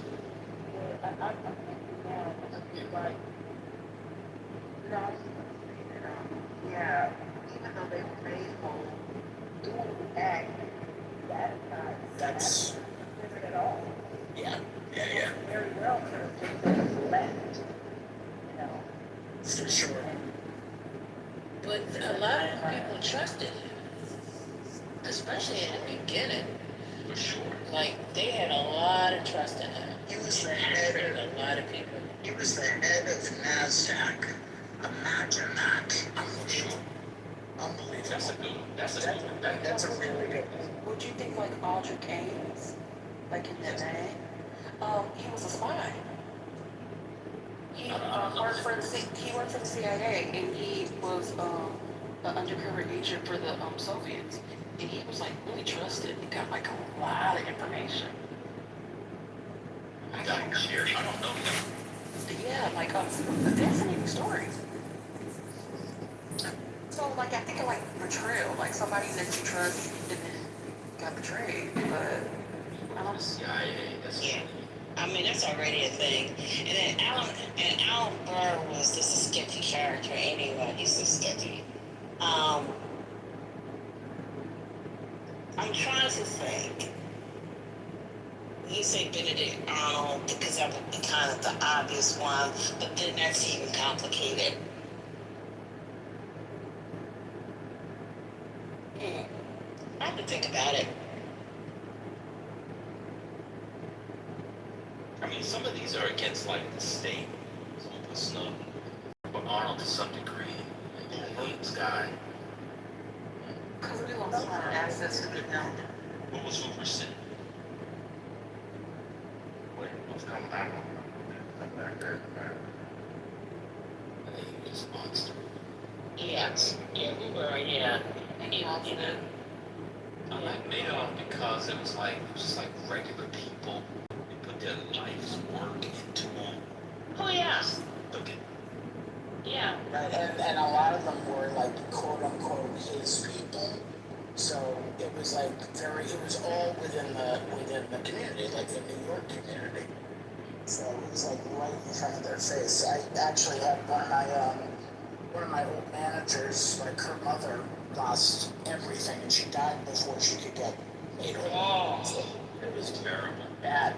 And like not a ton of money, but maybe it was like, like $500,000. Doesn't matter. It's just bad. Yeah, because I remember putting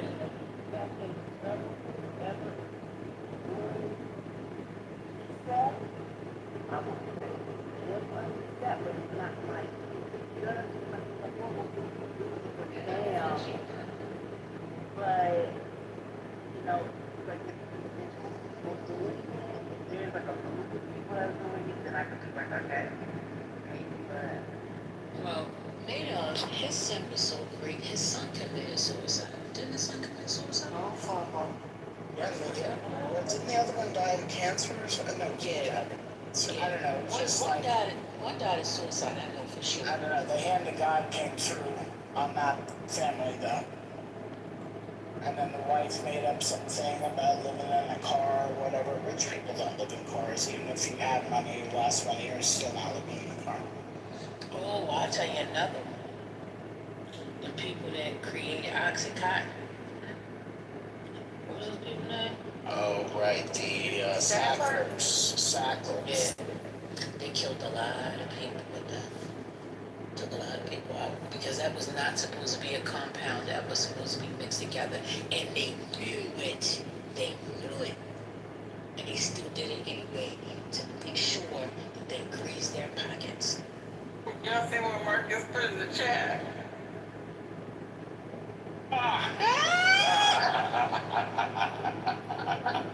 That's good. Put them in this iteration. That's the best one. Anyway, that's been a fun exercise. I like this. Like those is good answers. I mean, what was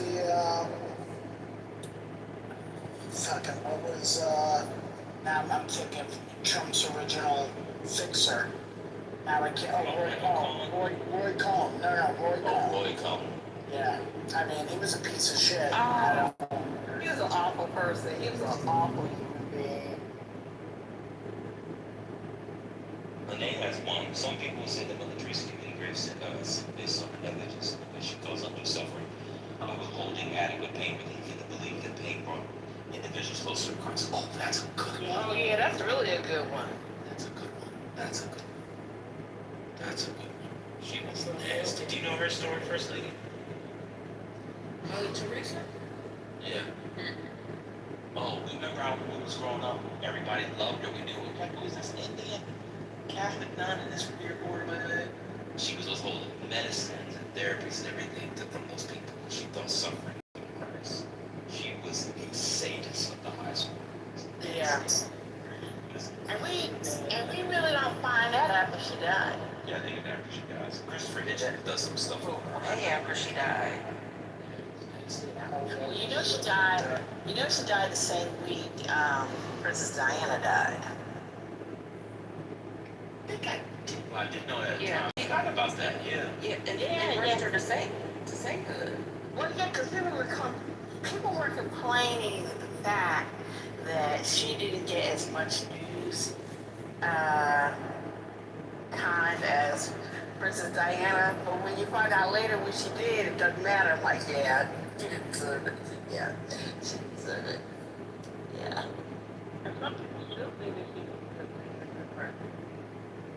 Well, it's still synonymous, if you don't know, with, you know, goodness.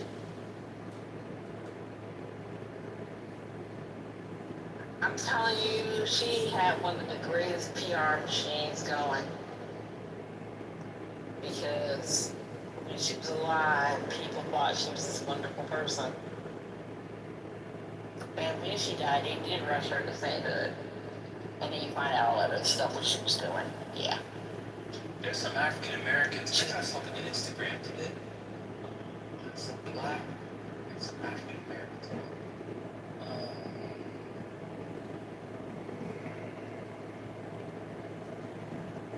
There are 7 African Americans on the path to sainthood. Still have some time to go. They'll be the first ones ever. But I saw something today. They were watching this prayer thing on.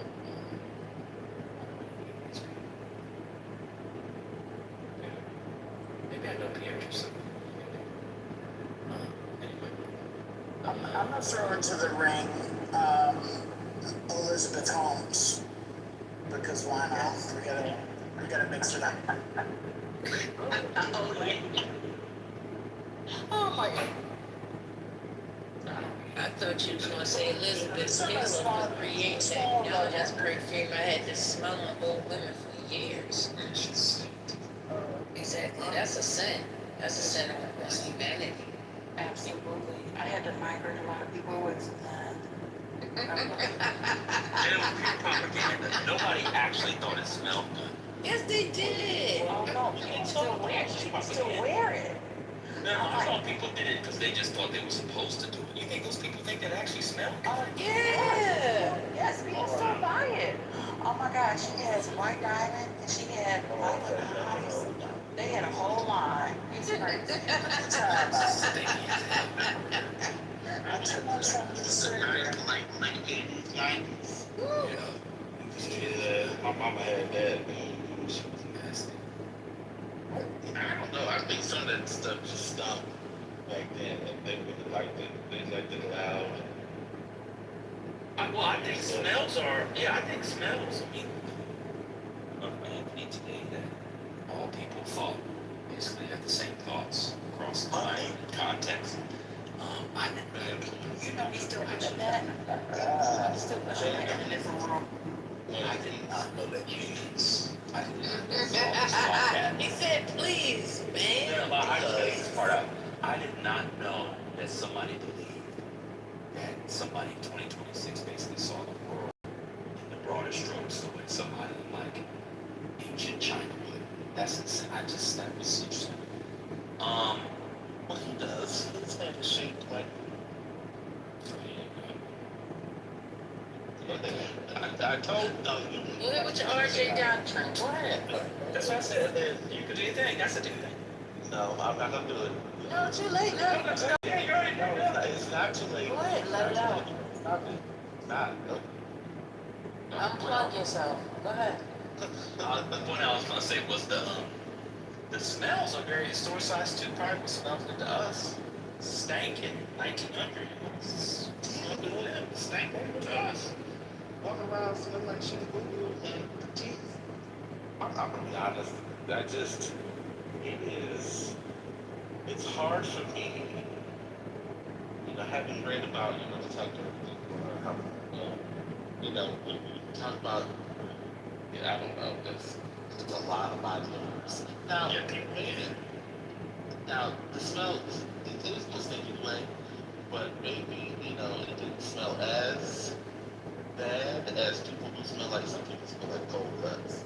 It's an ultra processed food and stuff, like it's just coming out of the pores, it smells like, somebody had a chopped beef. Or, it doesn't, I love it. it's just,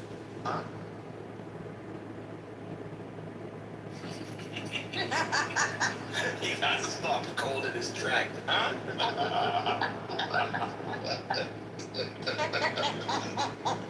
So maybe the smells weren't as intensified,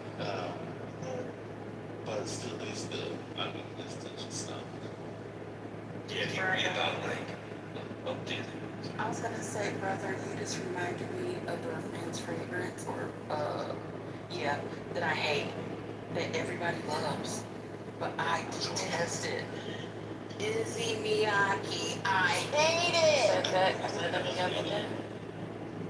So let me just go back to diamonds real quick, because I brought up diamonds, and to be honest with you, when it first came out, as I'm 87 years old, so I don't know how old I was when it came out. I actually thought it smelled good. I think what happened was everybody and their grandmother would wear it to church, and it didn't smell like it did on the next. So the whole church smelled like white diamonds and sweat. And I think that is what we remember about white diamonds. It was very loud. Was it really popular? This is news to me. Was it really that popular? Oh yeah, it's very popular. I wore it, but I just did a dab because it was just too strong. It's like strong. I can do. I like it for your. Yeah. But also I realized that at that particular time, I had sensitivity to perfume, so I had stopped wearing them. So there's that. Yeah. Y'all remember, it's like just aware of that I like that.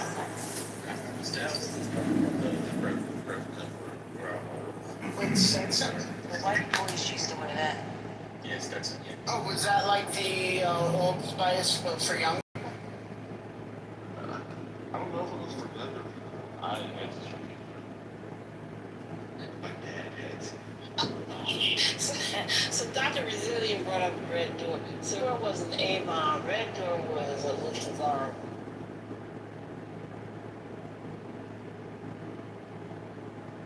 Well, if y'all going with Avon, Gina Tay. I don't know why everybody would bring it up. I don't know why. That was awful. That was awful. Gina Tay. Y'all like Gina Tay? I know I didn't. You know what? Someone actually got that for me as a Christmas gift. No. I didn't talk to that person. Yeah, I did not talk to that person. So I'm not talking to you. That is a wonderful gag. She didn't use it. It was just in the house. Like Sherry said, it was a gift.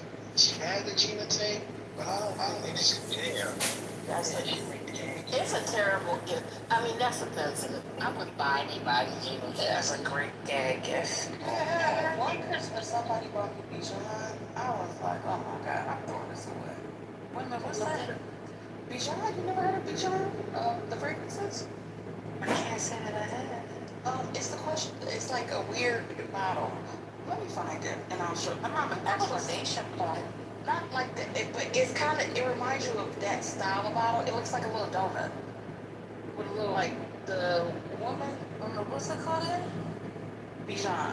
No. So the mint has like a ball on the top, but it looks like a donut. But Oh, I know what you're talking about. I've never. Yeah. I'm not gonna get Usher green. who? Usher. And that was you are. I'm like, Have you ever met? I understand it. I understand it, brother. I really don't. I don't understand. I can go on a mini crash about how people do not know how to buy folks gifts. I can crash on that. The gift card is unacceptable. Give them a gift card. Well, that would be the last thing you would do, and that is a fact. But if you know the person that you're buying a gift for, it should be easy to get them what they want. Devon, are you there? Hey, what's up, brother? Have you seen Deal with Babyface singing 2 occasions in the car on YouTube? On the Cadillac Chronicles? Oh, no, I didn't, but that's the joint. No, I gotta check cool. that out. So they're all the brothers are probably 60, 70. They're old. It's the coolest video on the internet. No, it's so cool. They just have you seen it, First Lady? No. It's the I saw it coolest if they video. were driving in LA. Yeah, it's the coolest video on the internet. It's so cool, and they sound good too. Oh. Y'all should check it out. It's came out. I don't know if you I don't know, but I watched it a couple times. Is it as good as the Cookout with oh God, who was Johnny Gill and? Oh, I mean, yeah, I mean this is more produced. That was cool. I mean, that's part of Johnny Schoolhouse. Yeah, I mean, I really like that. I like that. When he had the brown on, you know, when he had the brown on.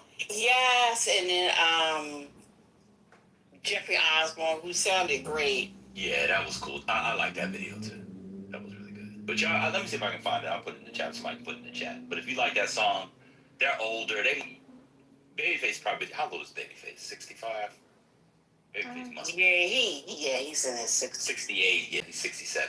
Yeah. He's probably the youngest one in the group. They look great sounds. Damn.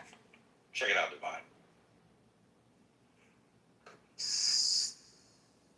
So what's the song they're singing again? They sing 2 occasions. I only think of you on occasion. Yeah, it's what I found it. Day and It's super chill. Yeah, it's real chill. It's Yeah, like a perfect Saturday in California. I immediately went and found it. It's in the chat. Yeah, only you can make it right. Yeah, it's great. You'll love it. What is that? When did that? Really dope. When did that song come out? Was that the era we were talking about? Oh, nah, damn. That old? Oh, it's shit. not earlier. Let me see. No, ladies. I told you I was singing Whippoorwill. 87 about to take out. Oh, my brain. Yeah, it was 87. Damn, still got it. I feel like it was. Wow, I'm old. You thought it was later than 87 or earlier? Yes, I tried to put it in the era that we were talking about. Like, In the 90s. yeah, I mean, 87 is right there. It's right there, but it ain't there. The original video is fly too, though. Y'all should check the original Half of video that out. is one half. I think that's what the That's a problem whole is. I think that half of we're it taking is- that thing. But half of it's in on 4. I mean, I'm sorry, they say 1/2 cup of butter. So, Wait, somebody. First lady? She cooking. Okay. Oh no, that's a cool video. They sound great. They sound pretty good. Yeah. And you know why I thought it was the era that we were talking about? Because that's one of those songs that is it's a hit. To this day, anybody would sit down and be like, yeah, that's my shit. And like young people would like that song. Yeah. What time did you think it was from, Devon? It was like 90, 92, 93. Yeah. That No, makes but sense. it's 87. Yeah. Oh, it was is like that- 87. Yeah. It's way back in '87. Oh man, I thought that was the early '90s.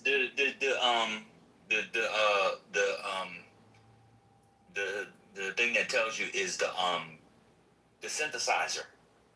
That style of keyboard goes away shortly after. You can hear that. Yep. And the drum machine.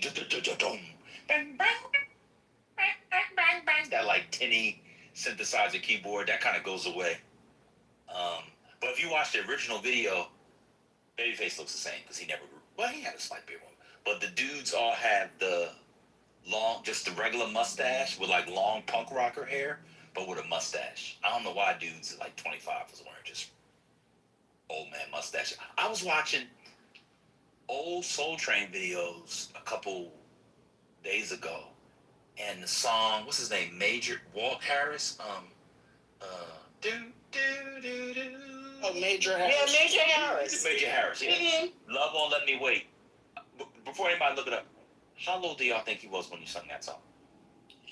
You know what? I thought he was older. I thought he was in like his early 40s. I would have assumed he would be late 30s, but 8 years old. Oh, he looks older than that. 28 years old. He looks older than that. I spent a whole hour researching it, like a whole 45 minutes. I was like, wait a minute, his birthday can't be right. He was 28 years old when that came out. I mean, also his rasp too. I didn't know because he just not that he was a bad looking man. He wasn't a bad looking man. I just thought he was older. I thought he was older. Yeah, he dressed. I mean, he did. He dressed and moved like that. Like he had always wore suits, dark shades, and a regular mustache. Yeah, I thought he was 40 years old too. I thought he was like Billy Paul in his age. You know, I'm not gonna look it up, and now it makes me curious about like William Devon. You know, who did the Diamonds in the Back, Sun Rooftop. Like I'm curious. He was in his 20s as well. Yeah. Yeah. I'm gonna look that up. Yep, I'm gonna look that up right now. Yeah, I bet he was in his 20s too. But was it the times, man? Because my brothers looked older than they were. Oh yeah, for sure. I thought they was grown men. It's like, oh, he's 17 in this picture. Like what? For sure. No, for sure. Sometimes when I watch these videos from the 80s, like this is Devon, trigger warning. One of my favorite things about my Donnie is that he always wears a black suit. I'm like 20% there. Just wear a black suit every day.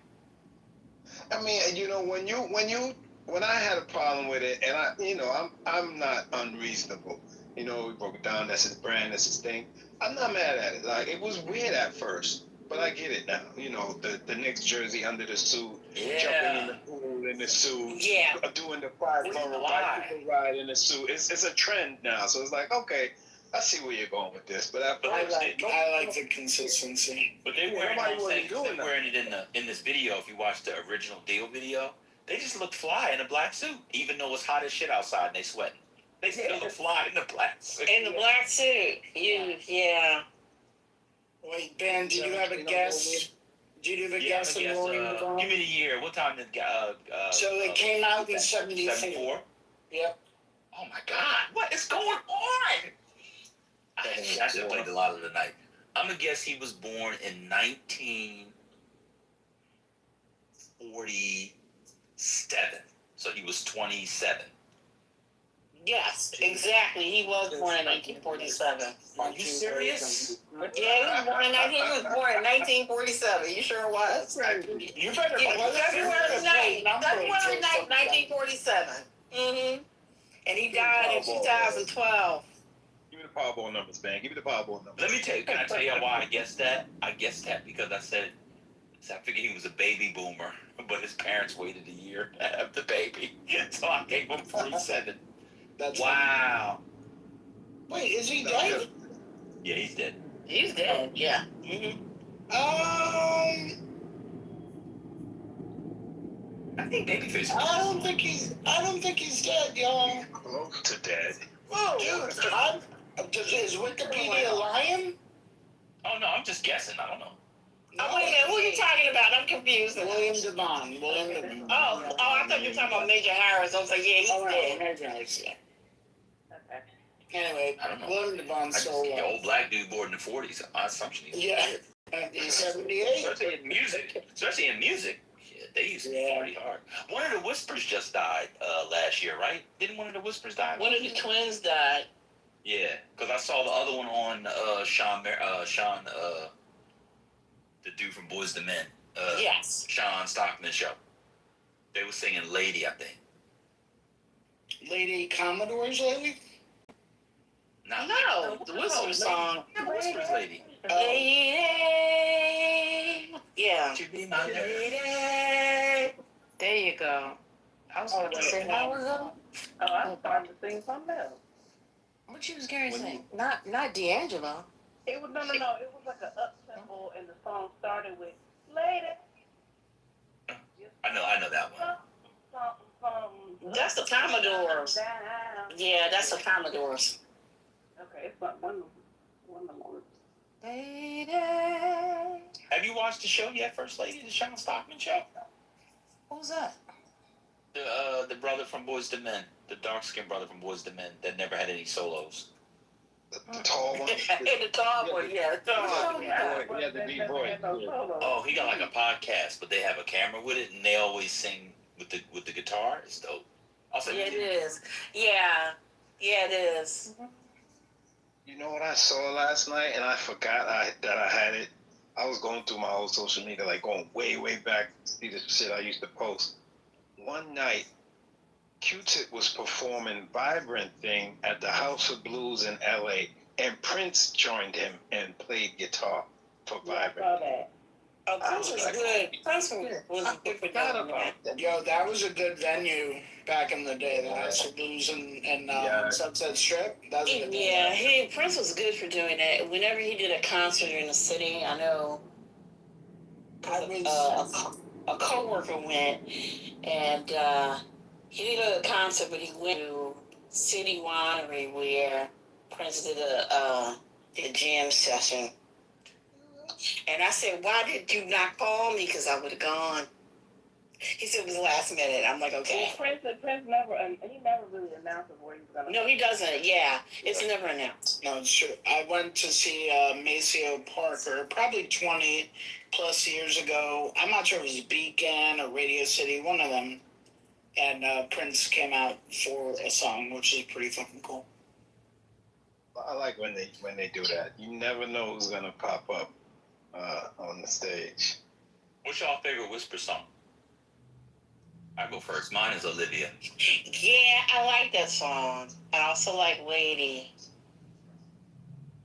I'm doctor in the chat. I do need a refresher. I mean, I know Whisper. How does it go? Which one? Olivia? Olivia is Olivia sang, got distracted on the way to grandma's house. Strung out. I'm with Joey.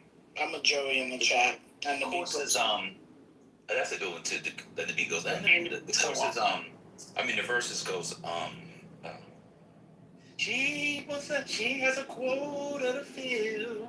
He wants to buy a new Seville. Like it's about a girl. It's basically a Red Riding story, but she has a pimp. Yes. Yeah. Yeah, and then what's the other one? The other one's Lady. It's actually Lady. And then that was, and the beat goes on. That's the most famous one. That's the only one I can think of. Oh yeah, Love. Oh yeah. The lady that you just hit sound like what's that man's name? He had a stroke recently. Did y'all hear about that? Uncle Charlie. What's his name? Oh, Charlie Wilson. Oh, Charlie Wilson. He had a stroke? I didn't know that. I didn't know that either. Yeah. Ooh, It's a Love Thing is a low key. Yeah, it's low key great. Yes, it's a love thing. That's a good lot part. That's a lot quality music right there. Let me tell you something about the whispers, okay? I'm gonna say it again because I say it every time I start talking about that. They had the best men's fashion for their time. They were ahead of their time. Look at what they were wearing versus everyone, their contemporaries, them, those elders. They was ahead. The only thing that really aged them was them thick mustaches. That's the thing that aged them. Yeah, they had thick But mustaches. the fashion, oh, they were GQ. They were GQ. Oh, you weren't digging the Earth, Wind, and Fire outfits?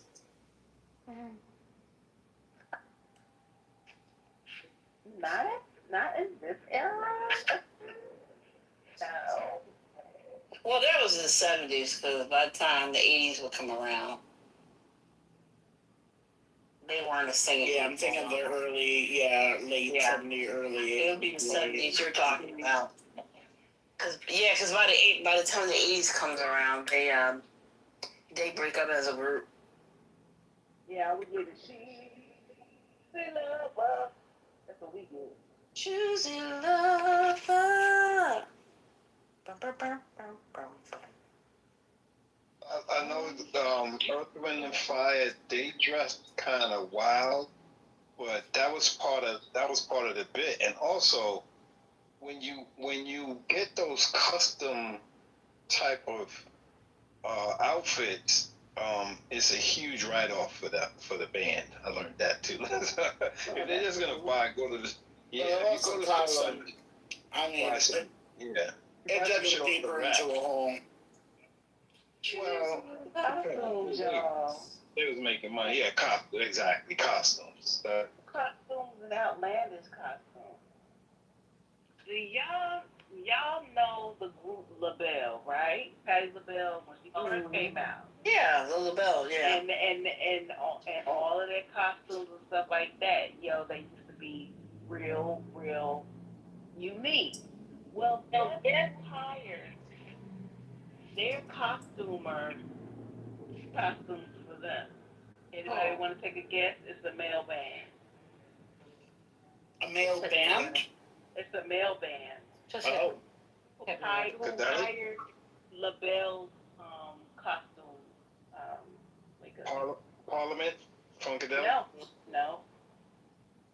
Who, girl? Any other guesses? That's a good guess. Who? She said Kiss. The Rock. Wow. Kiss. That's crazy. Yes. Oh, wow. Now to LaBelle, and then look at what Kiss was. And it makes complete and total sense. Like you see it. I don't get it. But this was when Patti LaBelle wearing like silver platform heels and space. And so I remember going to Kiss. yeah. So then The kids that love- look ends up transferring over to Kiss, and Kiss wears that basically wears the look. Okay. I was not into. Although I just feel like I don't know. I just didn't like Kiss, but I love David Bowie. So when David Bowie was doing his individual thing, that was fine by me. Whatever. Yeah, because he did an alter ego. Yeah, that was totally different. Z Stardust, right? I remember when he did that interview with Terry Gross, and people still wanted him to do Stargate, the Ziggy Stardust, and he was like, yeah, but I was done with it. It was something that I did as an artist, and I moved on. And so she asked him a question, do people still ask him about it? And he said, yeah. He said, so what do you tell him? He said, well, Ziggy got married and had 2 kids or something to that effect. I was like, that was Ziggy Marley? No, the alter ego, his alter ego. Oh, sorry. It's something in your eyes, baby. First lady, was that you who said who's Ziggy Marley? We talking about this show. David Bowie. He was. I like David Bowie. Because the way that happened, First Lady, if that was you, I just, Lord have mercy. Britt, are you there? Yes, I'm Can you click on my PTR, Britt? I'm not doing this with you. That's Biden Pusilic. That's who shows up whenever we need a big game. That's who shows up at number 10. Biden Pusilic. I want to call a fence here because Big Joe actually shows up sometimes. That motherfucker was nowhere to be seen. Nowhere to be seen. Okay, Pulisic was supposed to show up at the moment, and instead he took a shit, a hot flaming shit. Oh my. I try to trigger my sister like that. Can't wait for him to no longer get called up. I hate to say it. Don't want to sound ridiculous. Everybody saw his little speech that he get. Well, his little IG post that he posted as his little, thanks for the memories. Sorry we didn't make it, but he didn't say sorry. It was horrible. His little Easter speech that he put on social media was horrible. He got showed up by Fuller Balogun and Serginho Dest. It was sad. The people didn't buy it? No, they didn't. See, the people say the real Captain America is English and from Brooklyn. Okay? That's the real Captain America. Mm-hmm. Oh, yeah. The people didn't want to see the team rebuild behind number 20. And they want to give number 20 his number 9 jersey and move forward, not backward. And I'm here for it. Slander Pulisic, Grandpa. We're going to put him to pasture like we put all the other grandpas out to pasture this season. Well, there you go. What you making, Brett? Salmon. Are you air frying it? Oh no, I'm putting it in the oven. But the seasoning that I'm using, I don't air fry anything. I don't have one of those. But the seasoning I was using, it clumps, so I had to shake it up. But yeah, Grandpa Pulisic, Wesley McKinney had a bad game. Everybody just, I'm gonna let it go. The evil has to be defeated, so I can't focus on that. They said it's Trump's fault. That they lost? Oh, wait a minute. Just keep on loving me. Just keep on loving me. Okay, that's a good one. Yeah. Keep on loving me. I can't help it. This guy's hilarious. Did you get the tea? No. What? I'm gonna do like First Lady, huh? Say, get your teeth? Huh? The tea. Did you get the tea? See what happened. What had happened? I don't know. You were supposed to be getting some tea or something. Me? First Lady could speak. Yeah. I'll tell you what. My good. Okay. Not Divine, not on his job. Divine, you have one job. I don't even know what y'all talking about. What? See, and that's the problem. That's the problem right there. I just came back. What happened? Here we go. Divine not doing his job. So Divine, did you ride your bike today? I didn't. You know what? I had It was to a go good on a day. run. It was a good day. It was a good I had day. to go on a run. I was gonna get on the bike. I was like, I can't be bothered. I drove.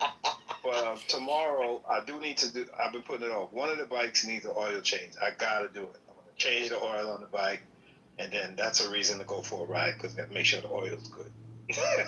That's bullshit. Yeah, I mean, I'm like, oh, this is almost a perfect summer day. today. It was a really good day. It was pretty great.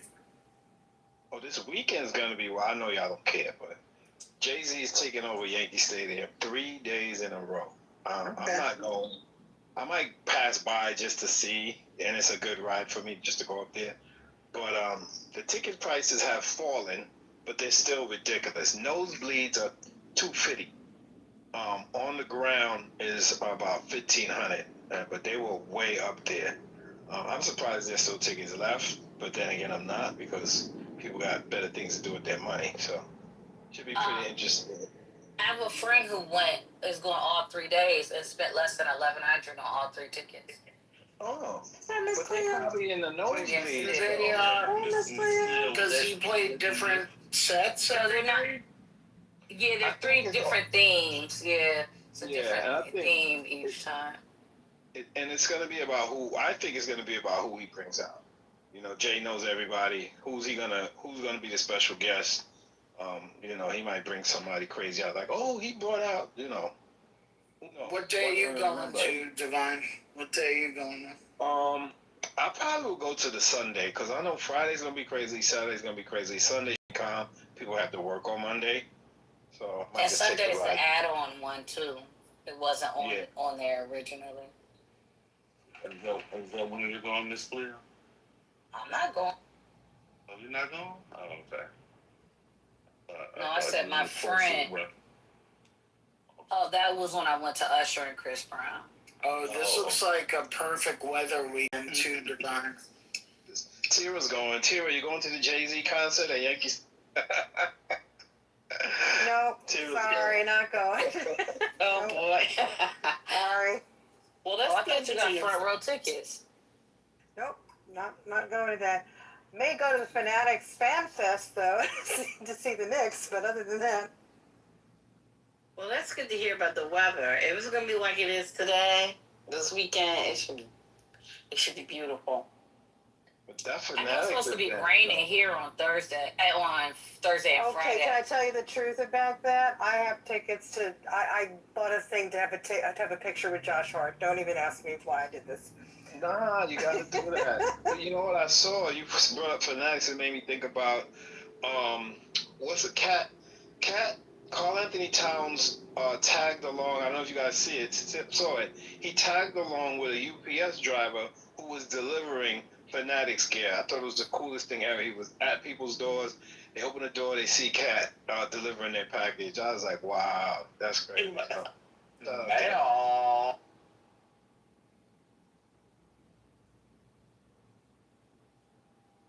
Carl Anthony Towns being the UPS man. I don't know who thinks of these things, but it works.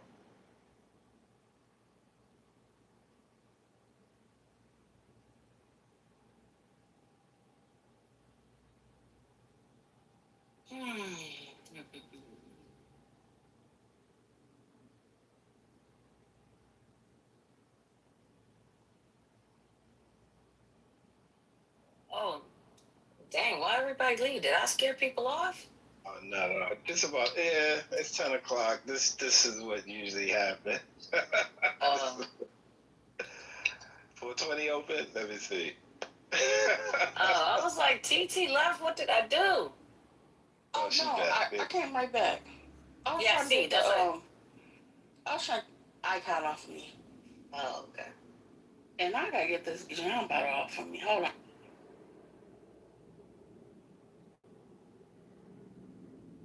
Who's leave? Oh, Spirit Juice, a question.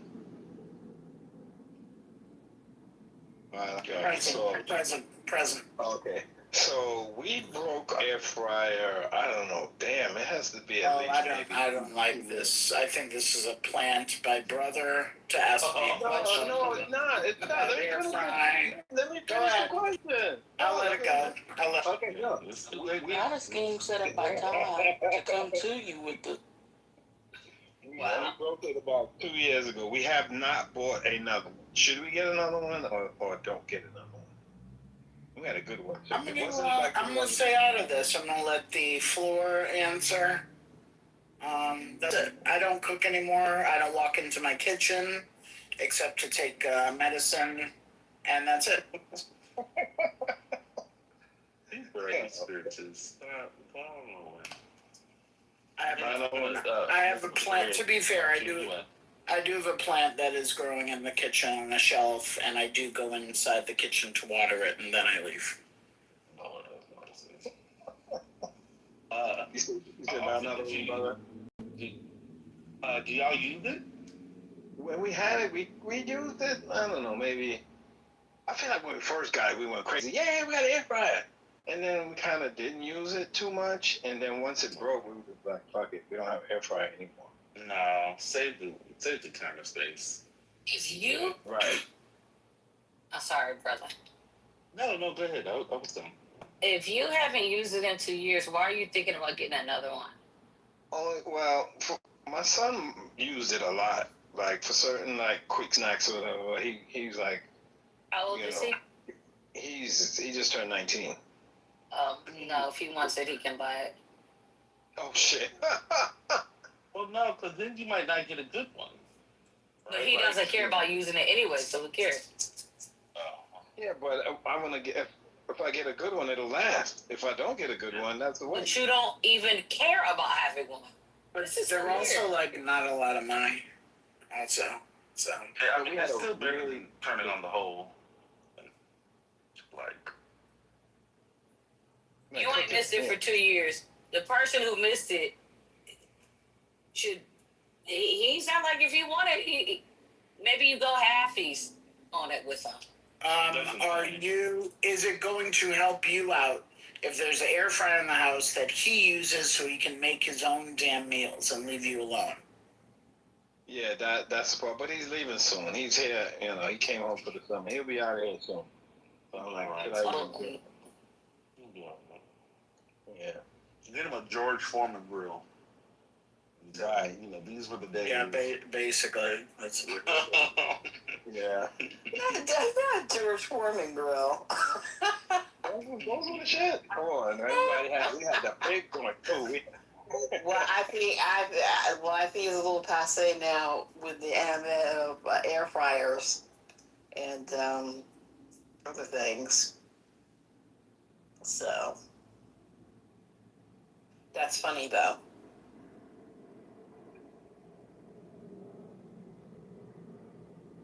A friend of mine uses his air fryer to, instead of like microwaving stuff, he'll put it in the air fryer.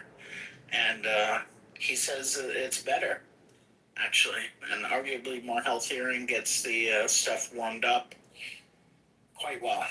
So I'm just passing along that information from my friend with an air fryer. Okay. This isn't you? No, I just told you. No. I threw it out. I threw it out with my microwave and my toaster oven and my Belgian waffle maker. I threw them all out.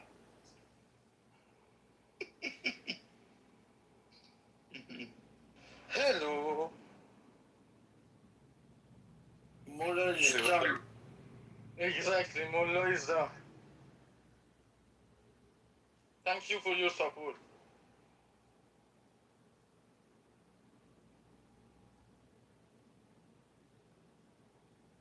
Now, why would you throw out the Belgian waffle maker?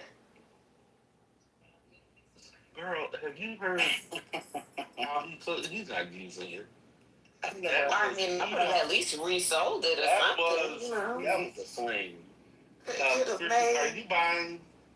Are you buying cooking equipment based on the people you're in romantic relationships with? One mic on you. Are you the idea that people would actually, I would allow them to stay over and not buy their Uber so that they can get the hell out of my apartment? You think that come on. Okay, better question. How long did you have the Belgian waffle maker before you got rid of it? No. I never actually had one. I just think it's one of those. I think it's one of those things that are like, it's crazy to me that people have it, because how often are you eating? I mean, if you have that much counter space and it's like a gift somebody gives you, but it feels like something that people have and never use, and it's also fucking messy as hell. I see what this is. You're speaking out of oppression. Because oppression or depression? I didn't hear it. It broke up. no oppression. Listen, with the amount of space that you people normally have in your living quarters, it's definitely oppression. You're speaking out of, or I'm assuming maybe you have a sprawling mansion. No, that's not it. Calling New York City apartments living quarters is dirty word. Although you know what's crazy? I had a client call me because they want to sell their maid's quarters. I'm like, excuse me? Oh shit. What is that? It's maid's quarters. I didn't know they still existed, but apparently they do. And it's this little, like, studio apartment in a, fancy building that has a bathroom and a window. That's it. No kitchen. And no kitchen. No. No kitchen. And they are sold typically within the building, so that they call it either maid's quarters or staff quarters. And so they can only, so it's like an extra little apartment, so their maid or staff can basically live there full time. They got them on the Upper West Side. They got them on Central Park West. Yeah. All of those, them co-ops, along the park and all that. But I just didn't, this is in like Sutton Place or something like that. I didn't realize that they still had them and that they were a thing. There is about, I think this one's trading for about 120,000. It's crazy. But somebody will buy. So how big in terms of square feet would something like that be? Oh, maybe like 100. Oh, no. Okay. So this is really okay. That's like 100. 100? I thought you was gonna say like 300. 100 square feet? No, maybe 150. Maybe 150. Yeah. A damn jail cell. Yeah. I never knew those existed though. The old building, the old maid's quarters, staff quarters, whatever it is. I remember one time going up to see a place in the Dakota, over on 72nd, and on the top floor is where they had their old maid's quarters that are now like one-bedroom apartments, like quite small. But that was like the old maid's quarter. That's where like the staff was up at the top, with the slanted ceilings, like tiny windows and everything. It was pretty wild. I have a follow-up question real quick. With these maid quarters and all these staff and the help things, is there a bus stop?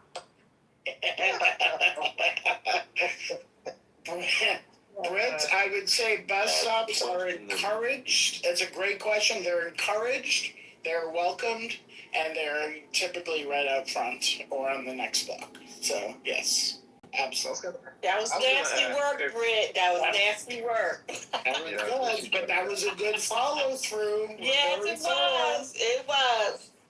I was going to ask, in those situations, so the people that work for these families, what have you. So they use the kitchen and eat with the family. How does that work? So they make their own little meal. I don't eat with the family. It's right. The room is just off the kitchen now, so they can help out in the kitchen. No, this is separate in the building. Oh. Yeah, this is. But I know what you're talking about. But this is separate, like a whole separate thing, almost like. Sometimes it's on the same floor, but a lot of times it's somewhere within the building, oftentimes off the first floor. So this one was different, and I think typically like they'll have like the full-time staff, but then that person may just have it as an extra place, maybe to keep stuff, maybe to stay overnight, but they don't typically live there. Okay, like so they might say Monday through Friday, go home on This the is weekend. different. Yeah, it could be something like that. I think it all differs though. They're not all the same. But I've seen like the staff like what he was talking about, the staff like quarters in like an actual like building like that, and you know, or it attached to the apartment or attached to like the townhouse.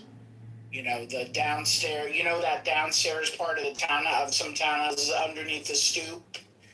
Like that's where that's what they used to be. That's where the help would go, and that's where they would, you know, make all the food, do all the things, and then bring everything upstairs.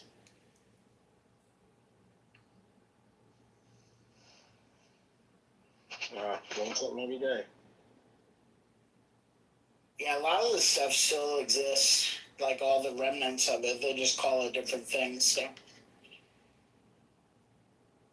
But the client wanted to get rid of hers because it was just like, you know, it's like having a essentially like a storage room in the building, and if you don't use it, like you might as well sell it, and somebody else in the building's gonna take it. But it just happens to also be a maid's quarters or a staff quarters, whatever they call it. Now, is theirs like right next door to their apartment? No, it's not. Oh, okay. I was gonna say, put a doorway and you have a whole extra room and bathroom, like a. Oh yeah, no, that would be too easy. That would be too. No, they're just gonna sell it probably to somebody within the building who needs like the maid's quarters, but it could be for literally storage or whatever. They don't care. These people have an extra $100K lying around. They'll be like, yeah, give me an extra closet or whatever. Right.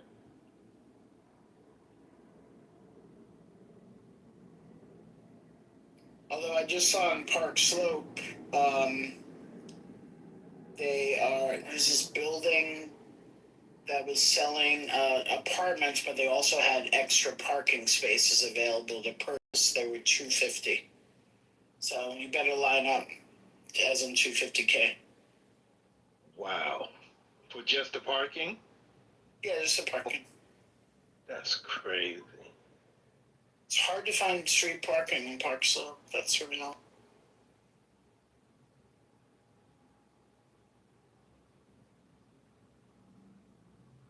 They call it no park slope. Oh, that would make sense. My friends in that area, Carroll Gardens, Park Slope, Cobble Hill, it would be like a fight just to get parking. But I think they only have to move it once a week, but... Is that also Weeksville? I keep hearing people say, I've lived in Brooklyn forever. Where is Weeksville? Is that a new name for an old neighborhood? Wait, is Weeksville not near Bed-Stuy? I don't know.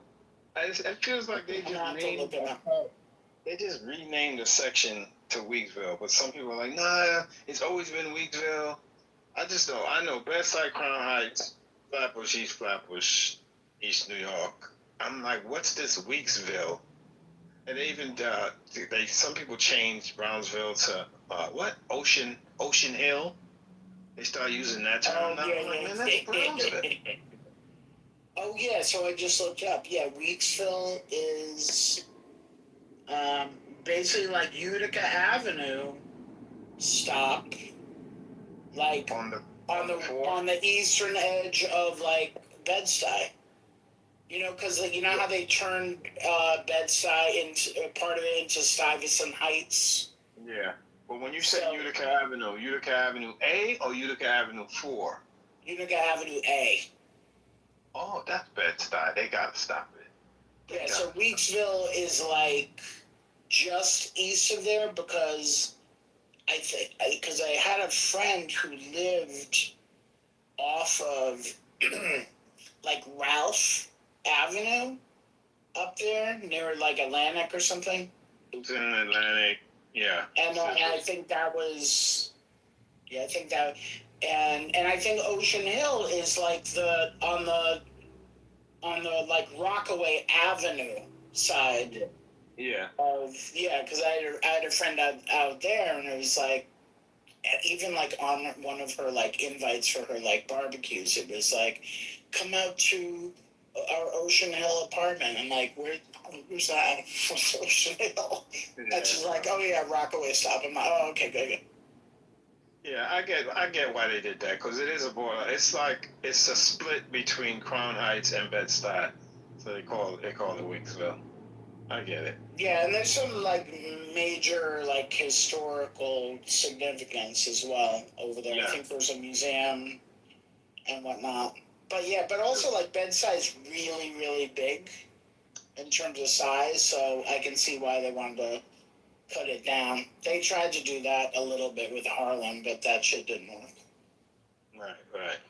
Upper Manhattan. They tried to do the Soha thing. I don't know if you remember South Harlem. Yeah. I remember that. Yeah, like nope.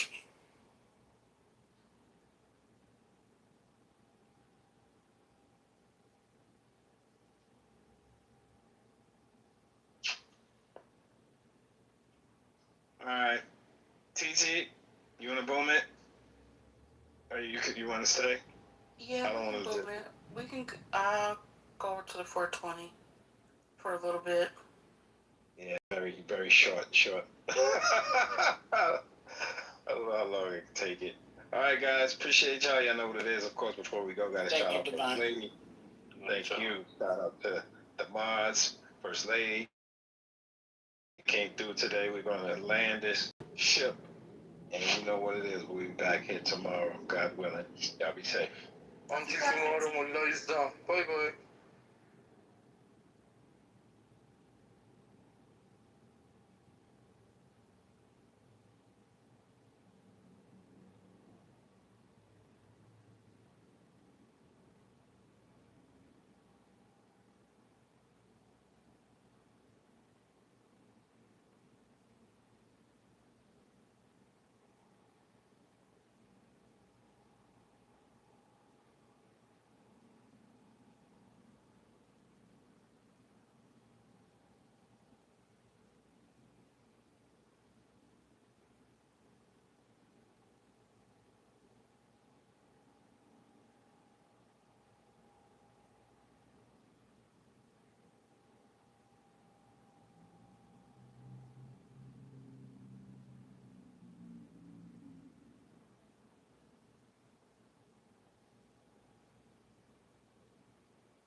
2000s. And I've done the rate that should. Can you send me a link? Sorry. So you always had the multi-state. Everyone pretty. I mean, I think every state used the multi-state. So you're saying the day of essays became. I mean, there's a practical exam that was the third day. You know, and you never know what you're going to get. You could have to propound interrogatories. You might have to write jury instructions. I got lucky when I did the Nevada one because it was write an opinion letter. So it was like a format I was used to. But that was a third day of testing. But the second day of testing was state-specific essays. So you're saying that 40 states don't use state-specific essays anymore? Is that what happened? So they basically did away with that being the main focus. First of all, in most places, it is a strictly 2-day process now. It's not a 2, 3, 4-day testing process. It is a strictly scheduled 2-day process for your entire bar exam. And they did away with a lot of the state-based specification in order to allow the states to participate in a cleaner acceptance of a UBE. Right, so the universal bar exam that they pushed in, that's why I said in 2011, they pushed in a new formatted version in 2011, and 40 or 41 states use it. And so it's legal principles that are common across the country. There's far less focus on state-specific or local-specific. But is that separate from so I'm still confused. You always had a multi-state, which was a multiple choice day. It was a 2-part day that was multiple choice. And then the second day was, I mean, in the old days, no one typed it, you wrote it in little blue books. But it was the essay day. So are you saying the second day is also the same as 40 states have the same second day? So now when you take a UBE, the essay portion is completely integrated. Wow. And so when you're taking it, you're taking a single exam, right? So you have the multi-part test, but all of the essays inside of that process are the essays established for the UBE.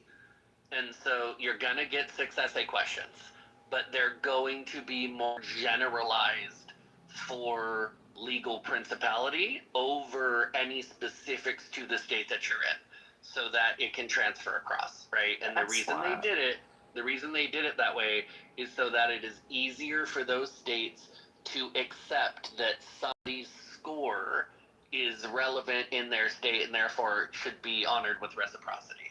And so they're not taking if you take a UBE process test, you are not getting much specific about your state, if anything, because you're taking a standardized test. That's so fucked up. That's so fucked up. Which is why states like California don't honor them.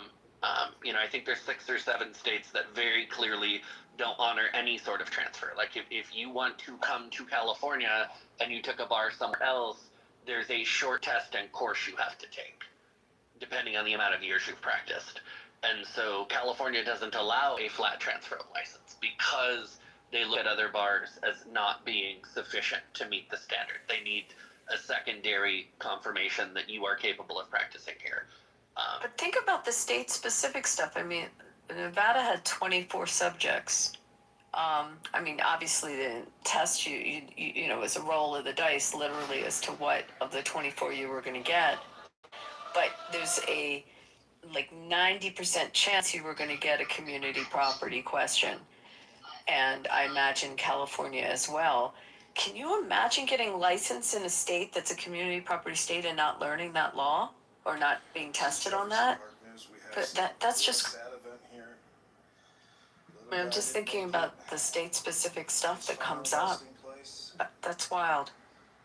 I'm so out of the loop on this. Sam, it's interesting talking about it. I feel pretty dumb that I don't know all this. No, it's good contrast from the past today. Is Brent, are you in California? I am in California. And so have you seen the consequences of these changes, and the younger lawyers are not that impressive? They're awful. One of the only good things for me is that I am federal, and so I don't see as many of the low performers because let's just be honest, the low performers are not trying to engage in federal casework or federal litigation, and they're usually going into other fields. So I don't see as much of it, but given I also teach, I see it on the teaching end. These students are not remotely comparable to students I taught 10 or 15 years ago. They're not. They're not in. The issue is they're not in terms of the preparation they come with by the time they come into law school. They're not when they get to college. We are churning out less prepared students overall. And I don't care if you are taking the highest performing students from the highest performing charter. If you went back in time and pulled the counterpart from 20 years ago, they would stomp all over these kids. They don't have the same cognition. They don't have the same memory. Frankly, they have no memory because they're not being trained to do any memorization anymore because magic devices can pull information up for them. And so they're getting to law school struggling with memorization. And that is just terrifying because they're then having to use their magic devices and using their AI cheat sheets to try to make up for the fact that they are not themselves very proficient at memorization. They're not great at recall. They're not great at things that frankly make law school bearable and make practicing law functional. And so there's a lot of low performers, unfortunately, and they're eking their way in. And honestly, I'm going to blame the law schools on allowing professorship that should never have been allowed to be professorship.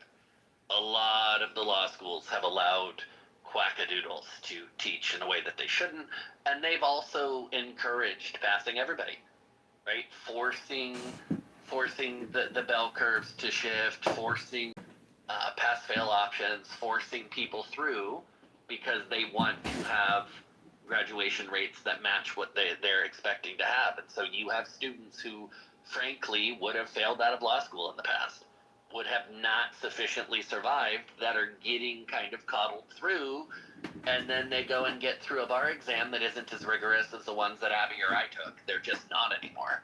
And CBE grading is softer. And so, I mean, I haven't graded since 2018, so I can't speak to anything more recent than that. But you know, even then, we were having issues, and that's pre-COVID. Don't you think also, Brent, CRT is mandatory, the ABA, pushed that so hard. I know it started in a few law schools, and it's in every law school now. So just with the CRT concepts, it's created the issues that you just spoke about. Very much so. Basically, what Abby, you're saying that I was going to ask about this, that they used like their excuse for making everything easier was based on diversity and on critical race theory. I mean, it started in the law schools. It's now in K through 12, but it started in the law schools, and ABA made it mandatory. So some of these issues where there's, you're giving advantage where you don't have necessarily the skills come from that. I have a great article on this, Simon. I'm going to put it in the chat. It was in the Free Press several years ago, and it's called The Takeover of the American Legal System, and it talks a lot about this. Let me find it. I'll put it in the... So you're implying that people don't know how to think because some people like myself think that people have been fucked in the past based upon not being able to select their parents?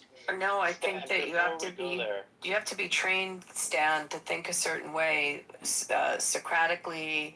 I mean, there's a whole process. Our first year is, as much as we're learning information on the fundamentals in torts and contracts and criminal, we are learning how to think. It's a major process when you go in your first year of law school. Go watch The Paper Chase.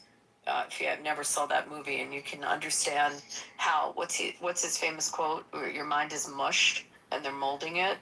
So it's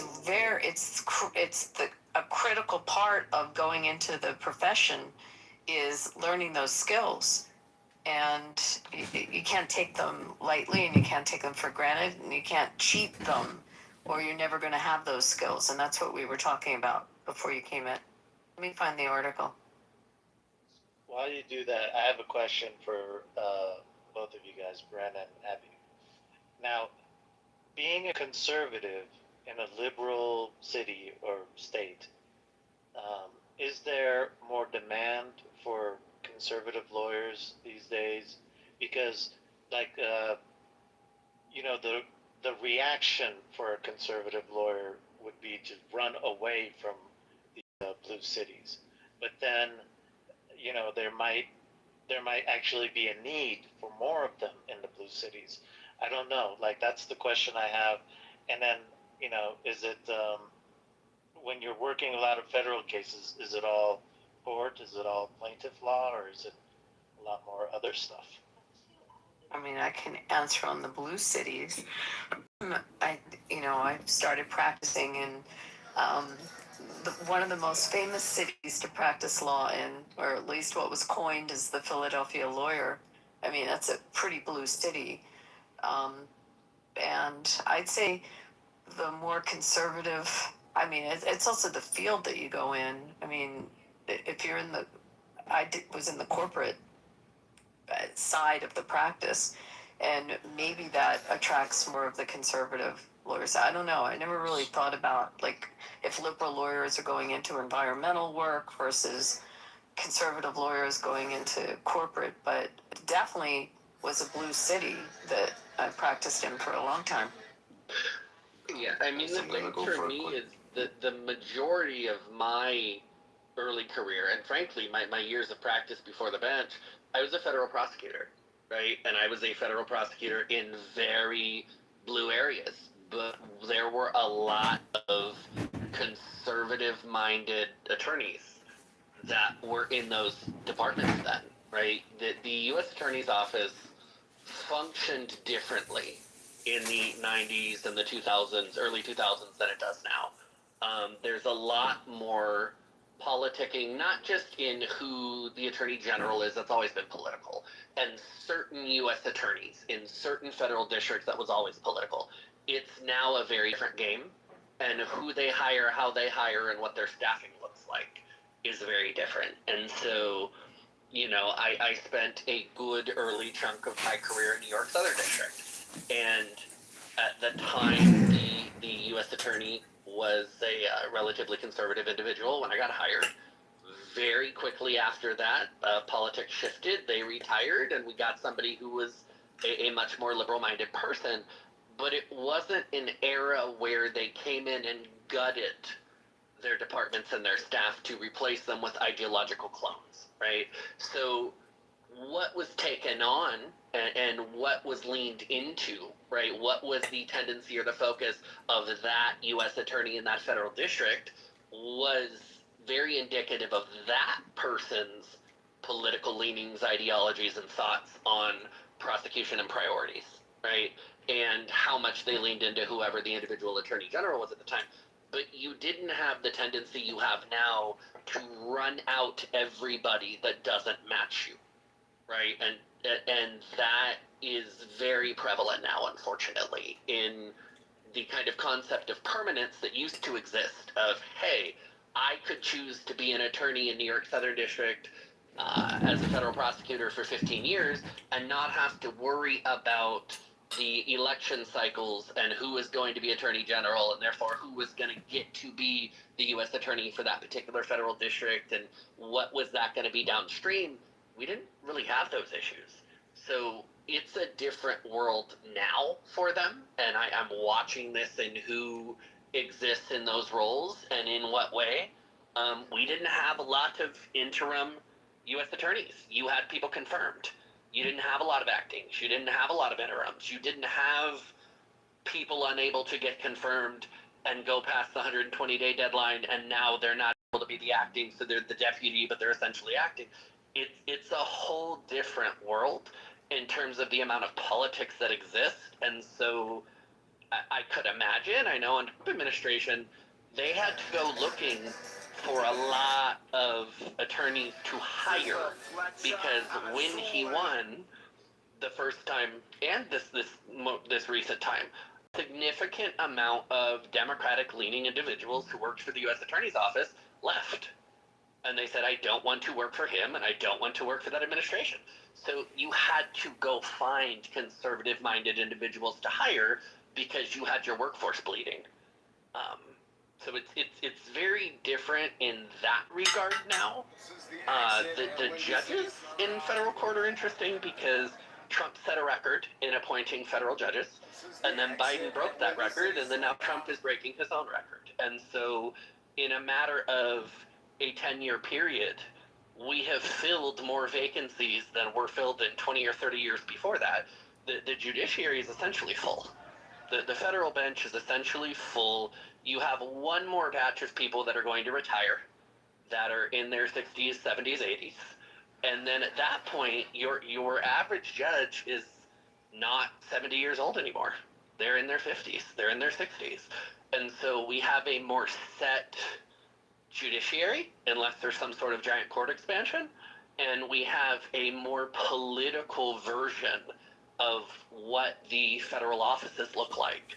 And in the same way with the federal public defenders, those tend to be very heavily politically driven in terms of hiring, and you see a lot of people leave as administrations change. And so it's a very different bubble than when I started. Interesting question that you asked, though, Simon, because the blue cities are usually the hubs of the multinational firms. I mean, if you think of where they're based, they're based out of blue cities. Yeah, they've made a huge. I think before you guys came, I've been kind of like doing a little bit of studying of contemporary philosophy, and they are infiltrating your corporate structures and the legal courts, and it's a strategy that came from the Marxist philosophers to attack from the inside. And we saw that with the whole DEI stuff, where it was the internal corporation leadership that was accepting all these changes as far as advertising and hiring and all that stuff. And so when the people were protesting them, they backed up. What's that? My bad. No, Steph. I meant Saxon. I meant Saxon. He yelled at me for not being baptized. Now he's yelling at me for not being circumcised. This is... I'm only joking. I was saying that to Saxon. My bad. Well, it's a good job that I'm having a girl and not a boy, then, isn't it? Albanian has got a witch hunt out for Steph.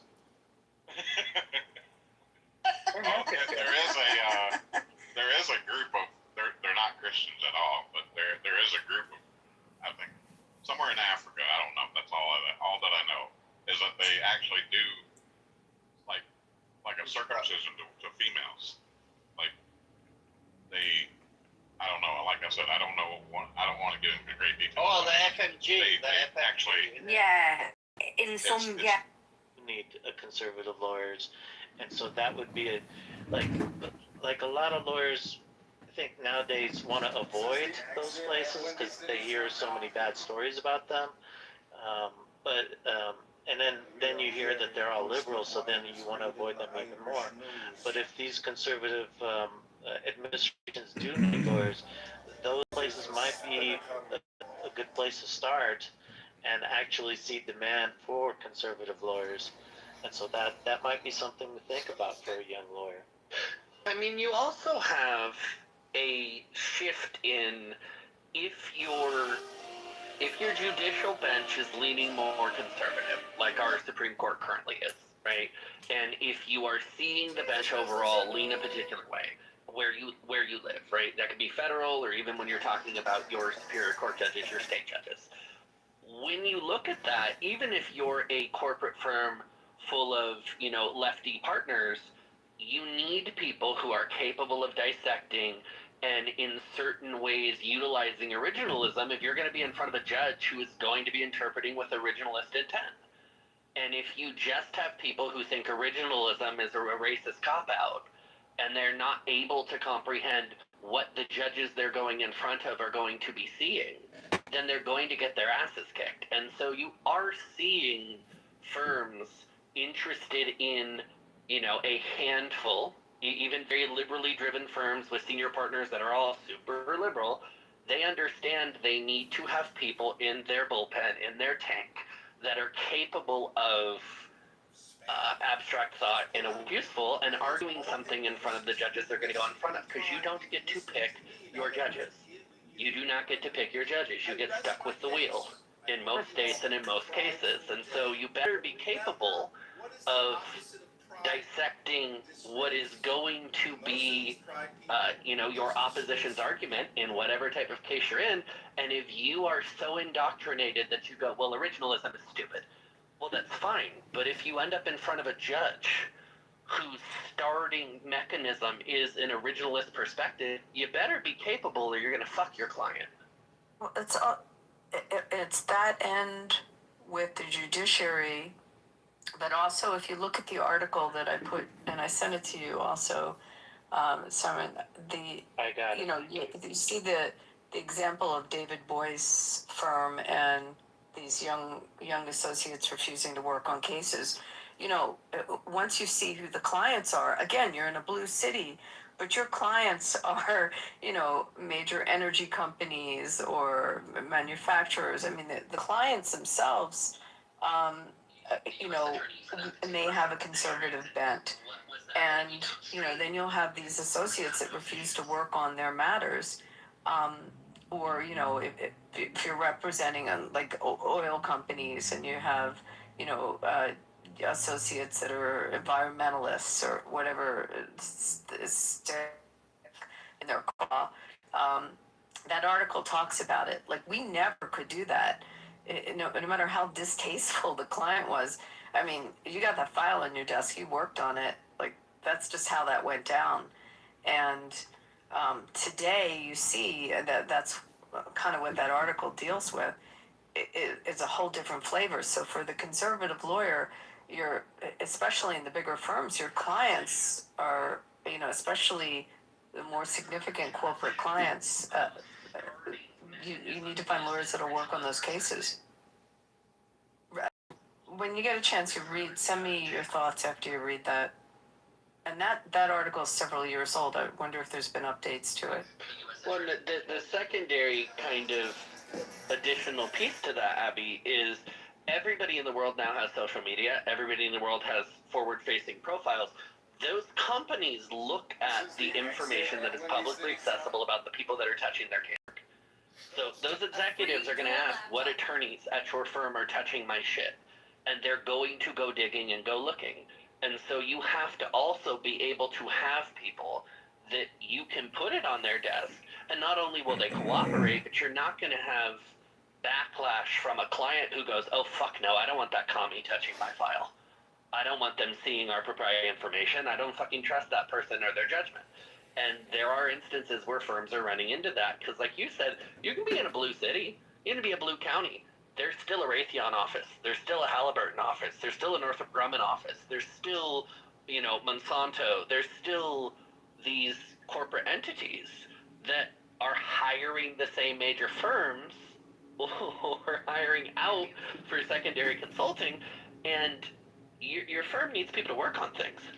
And if you just hire a bunch of people that are so politically driven or activist driven, or ideologically locked in of, well, I don't want to touch these things because I find them repulsive, like you said, Abby, back in the day, that wasn't allowable. You worked on what was there. I mean, you no way you could get away with it. And, when I gave Philly as an example, the pharmaceuticals are huge there. I mean, it's like a hub of pharmaceutical companies.